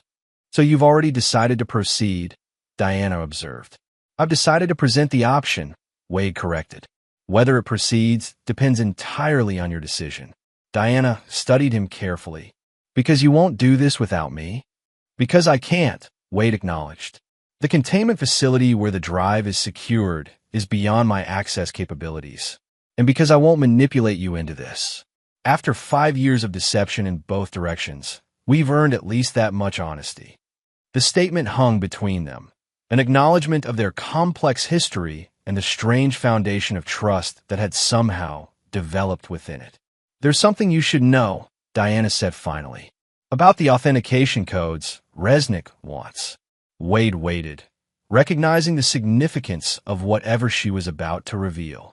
"They don't just control access to accounts," she continued carefully. "They control a network that has financed black operations for decades. Assassinations, regime changes, technology development outside legal parameters. If Resnick gains exclusive control, he could potentially disrupt ongoing operations worldwide." Wade finished for her. "Or worse, selectively expose them to serve his own interests." Diana nodded. "The intelligence community compartmentalizes information for precisely this reason. No single person is supposed to have comprehensive understanding of certain systems. And yet the drive exists," Wade pointed out. "Someone created a vulnerability by consolidating that information. Yes, Diana acknowledged. And now we're discussing making that vulnerability worse by transferring control to a private entity with his own agenda. The ethical implications were significant beyond the personal considerations of their own freedom and security. So your answer is no, Wade concluded. Diana surprised him by not immediately confirming this assumption. Instead, she asked, what would you do if you had those codes, that level of leverage over international intelligence operations? Nothing, Wade answered honestly. I'd secure them somewhere they couldn't be utilized by anyone, including myself. The power they represent is too dangerous for any individual to wield responsibly. Diana studied him for a long moment. I believe you, which presents a third option beyond simple acceptance or rejection of Resnick's proposal. Wade raised an eyebrow, intrigued. I'm listening. We retrieve the codes Diana outlined. We accept Resnick's resources and identity packages. But instead of delivering the actual codes, we provide him with a sophisticated forgery, convincing enough to pass initial verification, but designed to fail if actually implemented. The audacity of the proposal was breathtaking. Double-crossing Viktor Resnick would make us permanent high-value targets for his organization. Only if he discovers the deception, Diana countered. With proper preparation, that discovery could be delayed long enough for us to establish our new identities and disappear completely. Using his own resources against him, Wade observed a grudging respect in his voice. Precisely, Diana confirmed. He gets what he believes are the authentication codes. We get the resources to disappear permanently, and the actual codes are secured where they can never be used. The plan was elegant in its calculated risk, balancing personal security against broader ethical considerations. It was also potentially suicidal if executed imperfectly. Why would you consider this? Wade asked directly. Your career, your position within the agency. You'd be sacrificing everything you've worked for. Something shifted in Diana's expression, a momentary glimpse beyond the professional facade to the woman beneath. 3 months ago in the mountains, you asked how much of our marriage was real. I gave you a partial answer then. Wade remembered. Not everything was a lie. The complete answer, Diana continued carefully, is that my assignment was real. My methods were operational. But somewhere during those 5 years, the boundaries between Lorraine Blackwood and Diana Keller became less distinct than they should have been. The admission hung between them. Not quite a declaration of authentic feeling, but an acknowledgement that what had developed between them had transcended the purely operational parameters that had initiated it. And now, Wade asked quietly, now I'm making a professional assessment that the codes represent a greater security risk in Resnick's hands than if they're permanently secured, Diana replied, reverting to operational language. And a personal acknowledgement that after 5 years of living together, I owe you something more than another betrayal. Wade processed this, recognizing both the professional rationalization and the personal truth beneath it. The technical challenges would be substantial, he noted, considering the operational aspects. Creating a forgery convincing enough to pass Resnick's verification while ensuring the actual codes are secured. I have access to resources that could accomplish both, Diana countered. Not easily, not without significant risk, but possible with proper planning and execution. Wade studied her, seeing both the CIA operative who had systematically monitored him for 5 years and the woman who had shared his home, his bed, his daily life during that same period. The duality was disorienting, but somehow appropriate given their shared history of operating within multiple identities. If we do this, he said finally, there's no going back. For either of us. I'm aware, Diana acknowledged. But continuing forward within existing parameters is equally untenable. Resnick found you once. He or others will find you again. My position within the agency becomes increasingly precarious as internal politics shift. The status quo is ultimately unsustainable for both of us. Her assessment aligned with Wade's own calculations. The Ghost Protocol had been compromised. Future disappearances would become progressively more difficult as resources and trusted contacts diminished. A permanent solution was required. How would we proceed? Wade asked, not yet committing, but acknowledging the potential viability of her proposal. For the next hour, they outlined a preliminary operational framework: access protocols, forgery methodology, secure communications, contingency measures, extraction timing. The planning was comprehensive, demonstrating both their professional capabilities and their intimate knowledge of each other's operational styles. When they had established the basic parameters, Diana finished her now-cold coffee and met Wade's gaze directly. "You understand the risks," she stated rather than asked. Wade nodded. "Better than most. The question isn't about risk assessment, but about trust. After everything, can we actually trust each other enough to execute something this complex together?" Diana considered this. Trust isn't binary in our profession. It's calculated, contextual, based on aligned interests and mutual vulnerability. Right now, our interests align more completely than at any point since we met, and we're equally vulnerable if either betrays the other. A pragmatic foundation, Wade observed. But not solely pragmatic, Diana added, surprising him again. We also have 5 years of shared history, regardless of the operational framework within which it occurred. That history has value in predicting reliability and understanding methodologies. Wade recognized the oblique acknowledgement of their personal connection, expressed in operational terms, but nonetheless genuine. 2 weeks, he decided. Preliminary preparations, resource allocation, forgery development. Then we make contact with Resnick to establish the exchange parameters. Diana nodded her agreement. "I'll need 3 days to secure necessary resources without triggering monitoring protocols. And I'll establish the secure communication channels and extraction pathways," Wade confirmed. They finalized operational details, established emergency contact procedures, and prepared to depart separately to avoid raising suspicion. As Diana stood to leave, Wade asked one final question. "If this succeeds, what happens afterward? We'll have new identities, resources, freedom from pursuit. But what then?" Diana considered this carefully before responding. "I don't know. For the first time in either of our professional lives, we would be truly off-script, without handlers or operational parameters." The uncertainty was somehow fitting. A clean slate after lives built on precise objectives and defined missions. "We'll adapt," Wade observed. "It's what we do." Diana's smile was brief but genuine, the first authentic expression he'd seen from her since the mountains. "Yes, it is." With that, she departed, leaving Wade alone with his coffee and the knowledge that he had just committed to the most complex and consequential operation of his career, with a partner whose very identity had been his longest and most personal deception, but also perhaps his most meaningful connection. Chapter 9. Ghosts No More. The Hotel Sovereign's presidential suite overlooks Central Park, its windows offering a panoramic view of Manhattan's iconic skyline illuminated against the evening sky.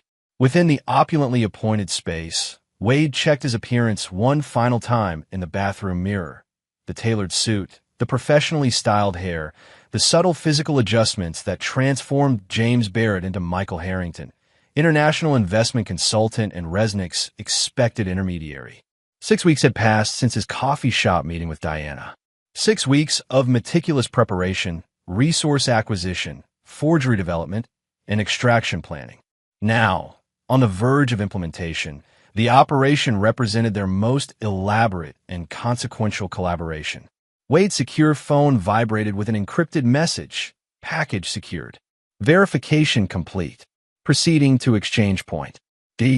Diana had successfully accessed and duplicated the authentication codes, creating a forgery sophisticated enough to pass initial verification while containing carefully engineered flaws that would only become apparent when fully implemented. The actual codes had been secured using methodology known only to them, inaccessible to either Resnick or intelligence agencies. Wade checked the time. 15 minutes until Resnick's representative was scheduled to arrive. The exchange would be brief, professional, and thoroughly documented to ensure all parties fulfilled their obligations. Resnick himself would not be present, a standard security precaution for someone of his position. Instead, his chief of operations, Mikhail Lenkov, would handle the verification and exchange with direct communication channels to Resnick throughout the process. Wade performed a final security sweep of the suite, confirming that his own countermeasures were in place, while identifying and neutralizing the surveillance devices that Resnick's advanced team had inevitably installed. Not all of them. Removing every device would create suspicion, but enough to ensure private communication when needed. At precisely 8 p.m., a discreet knock at the suite's door announced Lenkov's arrival. Wade admitted him and his security detail, two professionally nondescript men whose bearing immediately identified them as former military or intelligence operatives. Mr. Harrington, Lenkov greeted formally, though his eyes conveyed recognition of Wade's true identity. I trust everything is in order for our transaction. Indeed, Wade confirmed, gesturing toward the suite's dining area where a secure laptop had been set up for the verification process. Shall we proceed? Lenkov directed his security team to establish perimeter positions while he joined Wade at the table. Mr. Resnick sends his regards and appreciation for your cooperation in this matter. Mutual interests make for effective partnerships, Wade replied neutrally. The verification process began with Lenkov confirming the delivery of financial resources and identity packages as promised. Account access, property deeds, documentation, all were checked and confirmed. Everything appears to be in order, Wade acknowledged, having verified the resources matched exactly what had been promised. Now, for our part of the exchange. On cue, Diana entered from the suite's second bedroom, dressed in business attire appropriate for her role as Catherine Mercer, financial security specialist. In her hand was a secure storage device containing the forged authentication codes. Lenkov's expression revealed momentary surprise at her presence, though he recovered quickly. Ms. Keller, Mr. Resnick didn't specify you would be participating directly. Security protocols required my personal verification of the transfer, Diana replied smoothly. The authentication process requires specific expertise. Lenkov nodded his acceptance of this explanation. Of course. Please proceed. Diana connected the storage device to the secure laptop, entering a series of complex passwords to access the contents. On screen, encrypted data began downloading. The forged authentication codes designed to pass all initial verification while containing subtle flaws that would only become apparent when implemented within the actual account system. The verification process requires 3 stages, Diana explained professionally.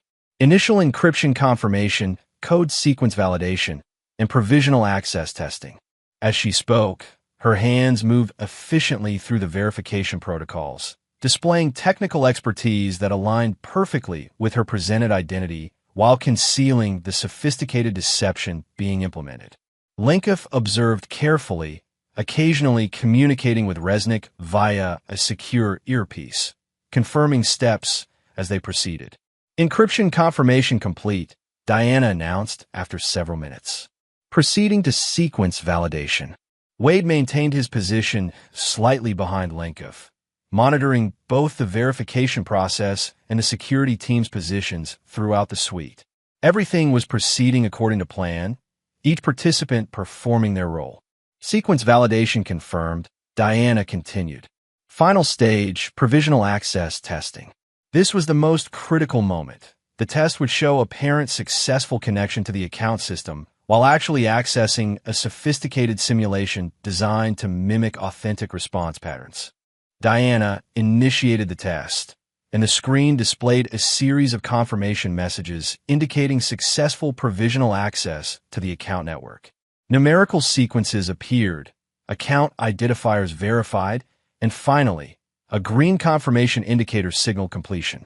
Verification complete, Diana stated, disconnecting the storage device and handing it formally to Lenkov. The authentication codes are now in your possession, with all verification protocols satisfied. Lenkov accepted the device, communicating once more with Resnick before nodding with professional satisfaction. Mr. Resnick confirms receipt and verification. The transaction is complete. Then our business is concluded, Wade stated. I trust the resources provided will be maintained without monitoring or tracking as agreed. Of course, Lenkov confirmed. Mr. Resnick values discretion and honors his commitments. The identities and resources are yours without conditions or surveillance. The formal phase of the exchange complete, Lenkov prepared to depart. As he reached the door, he turned back with a final observation. Mr. Resnick asked me to convey one additional message. Wade tensed slightly, alert for any indication that their deception had been detected. He said to tell you that ghosts eventually tire of haunting, Lenkov relayed. That perhaps Michael Harrington and Catherine Mercer will find more satisfaction in living than Commander Blackwood and Agent Keller found in disappearing. With that cryptic message delivered, Lenkov and his security team departed, leaving Wade and Diana alone in the presidential suite. They maintained operational silence until Wade completed another security sweep, confirming that no active monitoring devices remained. Only then did they allow themselves to acknowledge what they had accomplished. It worked, Diana stated, professional detachment giving way to carefully controlled relief. Phase 1 worked, Wade corrected. Resnick's verification was preliminary. When he attempts full implementation of the authentication codes, he'll encounter the embedded flaws, Diana finished. By which time we'll be operating under our new identities in locations disconnected from anything in our previous histories. Wade nodded, accessing the secure laptop to initiate the final security protocols, digital measures that would erase all traces of their activities from the hotel systems and any potential monitoring. Michael Harrington and Catherine Mercer, he mused, referencing Resnick's parting message. He seems to believe we'll be assuming those identities together. Diana met his gaze directly. That was the operational understanding conveyed during negotiation. 2 complete identity packages, resources divided equally, destinations coordinated for initial extraction but independent thereafter. And is that your intention? Wade asked. Independent destinations after extraction? The question hung between them. The first direct acknowledgement of potential post-operation connection since their coffee shop meeting 6 weeks earlier. Diana considered her response carefully. Operational security would suggest separation. Different locations, minimal contact, complete dissociation from previous patterns. Operationally sound, Wade agreed. And personally, something shifted in Diana's expression, a momentary glimpse beyond the professional facade to the woman beneath. Personally, I've spent 5 years with a partner who never existed, while being someone who wasn't real. The prospect of finally being authentic with someone who knows exactly who and what I am has a certain appeal. The admission wasn't romantic in conventional terms, but for 2 people who had lived their entire adult lives within calculated deceptions and operational parameters, it represented profound honesty. It would require adapting to existence without operational objectives, Wade observed, living without missions or handlers or predetermined parameters. Yes, Diana acknowledged. An entirely new protocol. Ghost Protocol was about disappearing, Wade noted. Perhaps this would be Living Protocol. The subtle humor earned a genuine smile from Diana, a rare expression that briefly revealed Lorraine without the deception, Diana without the operational mask. First, we need to complete our extraction, she reminded him, returning to immediate priorities. Resnick will discover the forgery within approximately 72 hours. Our new identities need to be fully established before then. Wade nodded, refocusing on operational necessities.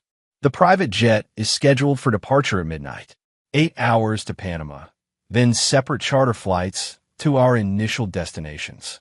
Rio for me, Auckland for you, Diana confirmed.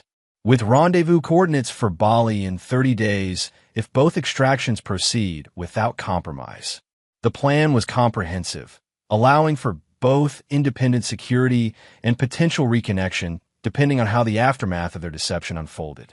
They spent the next several hours systematically erasing all evidence of their presence in the suite, implementing digital security measures, and preparing for departure. Their coordination was seamless. 5 years of living together, regardless of the deceptive framework, had created an intuitive understanding of each other's methodologies and preferences. At 11:15 p.m., they departed the Hotel Sovereign separately, using different exits and transportation methods to reach the private airfield where their extraction flight awaited. Security protocols were maintained throughout, with counter-surveillance measures ensuring they weren't followed.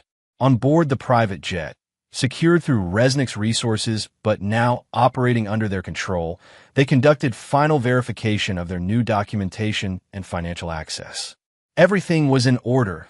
Resnick had indeed delivered exactly what he promised, creating the foundation for their new identities. As the jet reached cruising altitude over the Atlantic, Diana broke the comfortable operational silence. "When did you know that you weren't who you claimed to be?" Wade clarified. "Yes." Wade considered the question. "There were inconsistencies throughout our marriage, small details that didn't align perfectly with your cover identity. But I attributed them to normal human complexity rather than operational deception." "Until Walsh mentioned Beirut," Diana added. "Until Walsh," Wade confirmed. "Though even then, I initially believed you were working for Whitley rather than investigating him." Diana nodded thoughtfully. "And when did you decide to trust me in the mountains? To allow me to escape with you rather than treating me as another threat?" "When you identified Whitley as the primary target rather than me," Wade explained. "It aligned with operational patterns I recognized from legitimate internal investigations. Your tactics were too precise, too disciplined for someone merely pretending to be internal affairs." Diana absorbed this, then asked the question that clearly had been lingering since their confrontation in the mountains. "How much of it was real for you? Our marriage?" Wade met her gaze directly. "I committed to being Wade Blackwood completely. The security guard identity was fabricated, but my participation in our relationship was authentic within that framework. Even knowing it would eventually end when you either needed to disappear again or were discovered, operational considerations always remained present," Wade acknowledged. "But within those parameters, what developed between us wasn't calculated or deceptive on my part." Diana nodded, understanding the complex duality he described because she had experienced her own version of it. For what it's worth, Lorraine's feelings for Wade weren't entirely performance either. They were legitimate. She paused, searching for appropriate terminology, attachments that developed outside operational parameters. Coming from someone with Diana's training and professional discipline, this admission was significant, an acknowledgement that authentic connection had formed within an inauthentic framework. "So, where does that leave Michael Harrington and Catherine Mercer?" Wade asked, referencing their new identities. "Without operational directives," Diana noted. "Without performance requirements or surveillance reports or handler expectations. Operational freedom," Wade translated.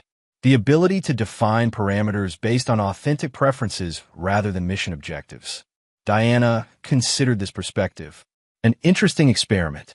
Two lifelong operatives attempting authentic connection without operational framework. "Is that what we're attempting?" Wade asked, the question more direct than their usual carefully calibrated communications. Diana met his gaze steadily. "I believe we are, though parameters remain undefined." "Perhaps that's appropriate," Wade suggested. "Defined parameters have governed our entire professional lives, our interaction with each other. Perhaps undefined is precisely what we need to explore." The conversation paused as the flight attendant, secured through Resnick's resources but vetted by their own protocols, brought refreshments before returning to the forward cabin. "Bali in 30 days, Diana said finally. "If extraction proceeds without compromise and both parties choose to implement rendezvous." "A decision point without operational directive," Wade observed. "Yes," Diana confirmed. "A choice based on authentic preference rather than tactical necessity." For two people who had lived within the rigid structures of operational parameters for decades, this represented profound uncertainty and equally profound possibility. "I'll be there," Wade stated simply. Diana's response was equally direct. "So will I." The Balinese villa perched on a cliffside overlooking the Indian Ocean, its architecture blending seamlessly with the lush tropical landscape surrounding it. From the infinity pool extending from the main terrace, the horizon stretched unbroken to where azure sky met deeper blue water. Wade, now fully established as Michael Harrington after 30 days of meticulous identity implementation, adjusted the umbrella shading the terrace table where breakfast had been laid out by the villa's staff. His physical appearance had been subtly altered, hairstyled differently, subtle cosmetic adjustments to facial features, different posture and movement patterns that together created a persona distinctly different from either Wade Blackwood or his previous aliases. The extraction had proceeded without compromise. Auckland had provided an ideal initial destination for identity establishment before transitioning to Bali 3 days earlier. Monitoring of secure channels confirmed that Resnick had indeed discovered the forgery in the authentication codes, triggering an extensive search for the deception's architects. A search focused primarily in Europe and North America, far from the current location. Whether Diana, now Catherine Mercer, would honor the rendezvous commitment remained uncertain. Her extraction to Rio had been confirmed successful through predetermined verification channels, but subsequent movements had been deliberately obscured according to their security protocols. Wade checked the time. 9:17 a.m., precisely 30 days since their separation in Panama. The rendezvous window extended until sunset, allowing for travel contingencies and final security verification. He maintained a relaxed demeanor appropriate to Michael Harrington's wealthy consultant identity, while his trained senses remained alert to approaching vehicles, changes in staff behavior, or any other indicators of potential compromise. At 10:23 a.m., a private car approached the villa's gated entrance. Wade monitored the security feed on his tablet, recognizing the expected hire car service, but unable to confirm the passenger from the camera angle. The villa's security system announced a visitor, and Wade authorized entry with practiced nonchalance. Minutes later, the terrace doors opened to reveal Diana, now Catherine Mercer, escorted by the property manager. Her transformation was as comprehensive as his own: different hairstyle and color, subtle alterations to facial appearance, entirely different style of dress and movement patterns. Yet Wade recognized her immediately, not from physical characteristics, but from the precise way she scanned the terrace upon entering, the calculated efficiency of her greeting to the property manager, the perfect balance of her stance that suggested constant readiness despite apparent relaxation. Ms. Mercer, Wade greeted formally, maintaining their cover identities. "How was your flight?" "Quite comfortable, thank you, Mr. Harrington," Diana replied, equally formal until the property manager had departed. "The villa is exactly as described. Excellent security features. I thought you'd appreciate those details," Wade noted, gesturing for her to join him at the table. "Coffee?" She accepted, settling into the chair with the best sight lines of both the entrance and the surrounding property, a professional habit that aligned with Wade's own positioning.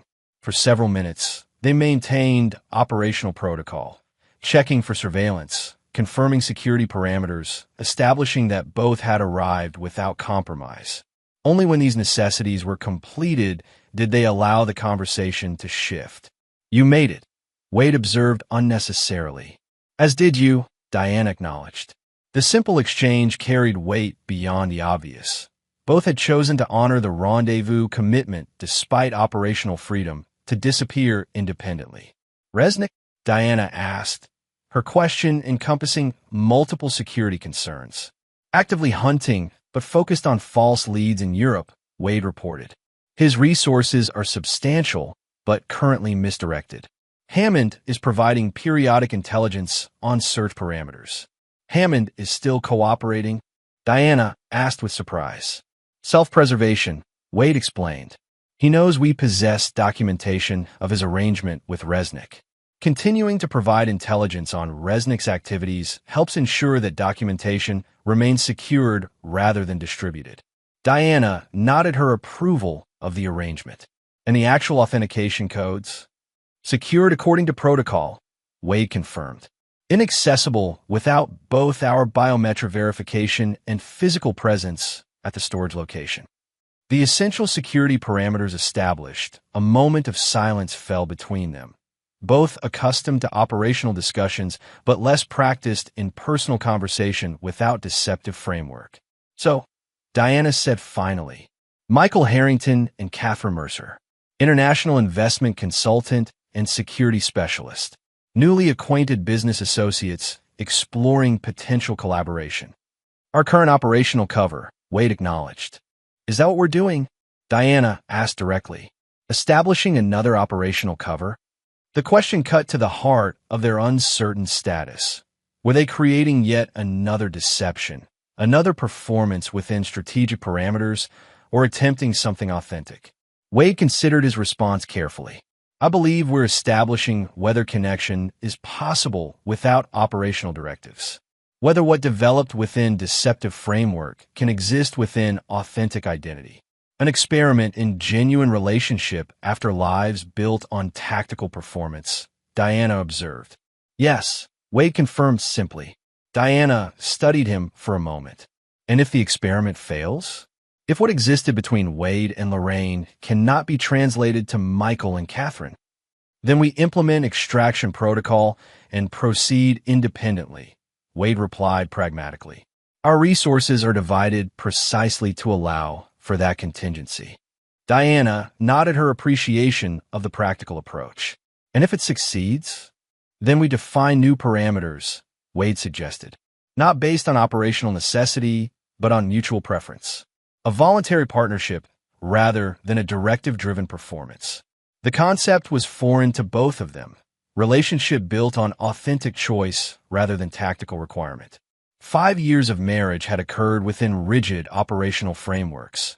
Genuine connection without those structures represented uncharted territory. How would we begin such an experiment? Diana asked, the question reflecting genuine uncertainty rather than tactical calculation. Wade considered this, perhaps by acknowledging that neither of us has experience with authentic relationship unbound by operational parameters. That this represents new territory requiring adaptation and recalibration. Honesty as foundation, Diana translated. Straightforward acknowledgement of limitations and inexperience. Yes, Wade confirmed. In recognition that transition from operational to authentic will likely involve discomfort, uncertainty, and necessary adjustments to establish patterns. Diana's expression softened slightly. A different kind of mission, with undefined objectives and success parameters determined by subjective experience rather than tactical achievement. Precisely, Wade agreed. Unfamiliar methodology for both of us, but potentially worthwhile exploration. Diana picked up her coffee cup, considering the proposal with the same analytical thoroughness she applied to operational planning. Safeguards would be prudent, she noted. Predetermined extraction protocols if either party determines continuation non-viable. Of course, Wade agreed. Complete operational freedom maintained for both participants, with resources secured independently regardless of experimental outcome. The discussion maintained operational terminology while addressing fundamentally personal considerations, their professional backgrounds providing familiar framework for unfamiliar territory. Duration parameters? Diana asked. Initial phase, 3 months, Wade suggested. Sufficient for preliminary assessment without excessive resource commitment. Location parameters?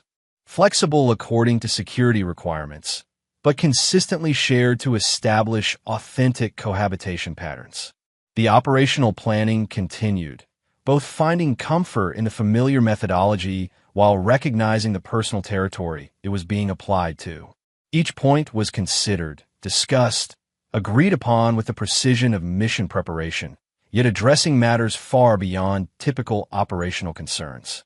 As they completed this initial planning phase, Diana's expression shifted slightly, professional analysis giving way to something more personal. 5 years of marriage built on deception, she observed, now attempting authentic connection without operational framework. The irony is considerable. As is the potential, Wade countered. Few people understand each other's capabilities, limitations, and fundamental nature as thoroughly as we do after 5 years of professional observation. True, Diana acknowledged, though that observation occurred within deceptive context. The deception was an identity and objective, Wade clarified, not necessarily in all behaviors and preferences displayed within that framework. Diana considered this distinction, suggesting that portions of our interaction were authentic despite the operational context. Precisely, Wade confirmed. The question becomes whether those authentic elements are sufficient foundation for non-operational connection. The conversation paused as both contemplated this fundamental uncertainty, whether genuine relationship could emerge from the ashes of tactical performance. A comprehensive experiment, Diana concluded finally, with full acknowledgement of unprecedented parameters and uncertain outcome probability. Yes, Wade agreed simply. Diana extended her hand formally across the table, the gesture simultaneously professional and deeply personal. Then let's proceed with initial phase implementation, Mr. Harrington. Wade took her hand, the contact maintaining operational propriety while conveying deeper significance. Agreed, Ms. Mercer. As they sat on the terrace overlooking the endless horizon of the Indian Ocean, both recognized the profound shift occurring. Two ghosts who had spent lifetimes disappearing now, attempting to truly appear to each other without operational disguise. Whether Michael Harrington and Catherine Mercer would succeed where Wade Blackwood and Lorraine Matthews had ultimately failed remained uncertain. But for the first time in either of their professional lives, the mission parameters prioritized authentic connection over tactical necessity. An unprecedented protocol for unprecedented circumstances. Not ghost protocol for disappearing, but living protocol for finally, genuinely appearing. For two lifelong operatives accustomed to shadows and deception, it represented their most challenging and potentially rewarding mission yet. And there you have it. Another story comes to an end. What did you think? I'd love to hear your thoughts in the comments below. If you enjoy this story, consider joining our community by subscribing. It means the world to us. For more stories like this one, check out the recommended videos on screen, and I'll see you there.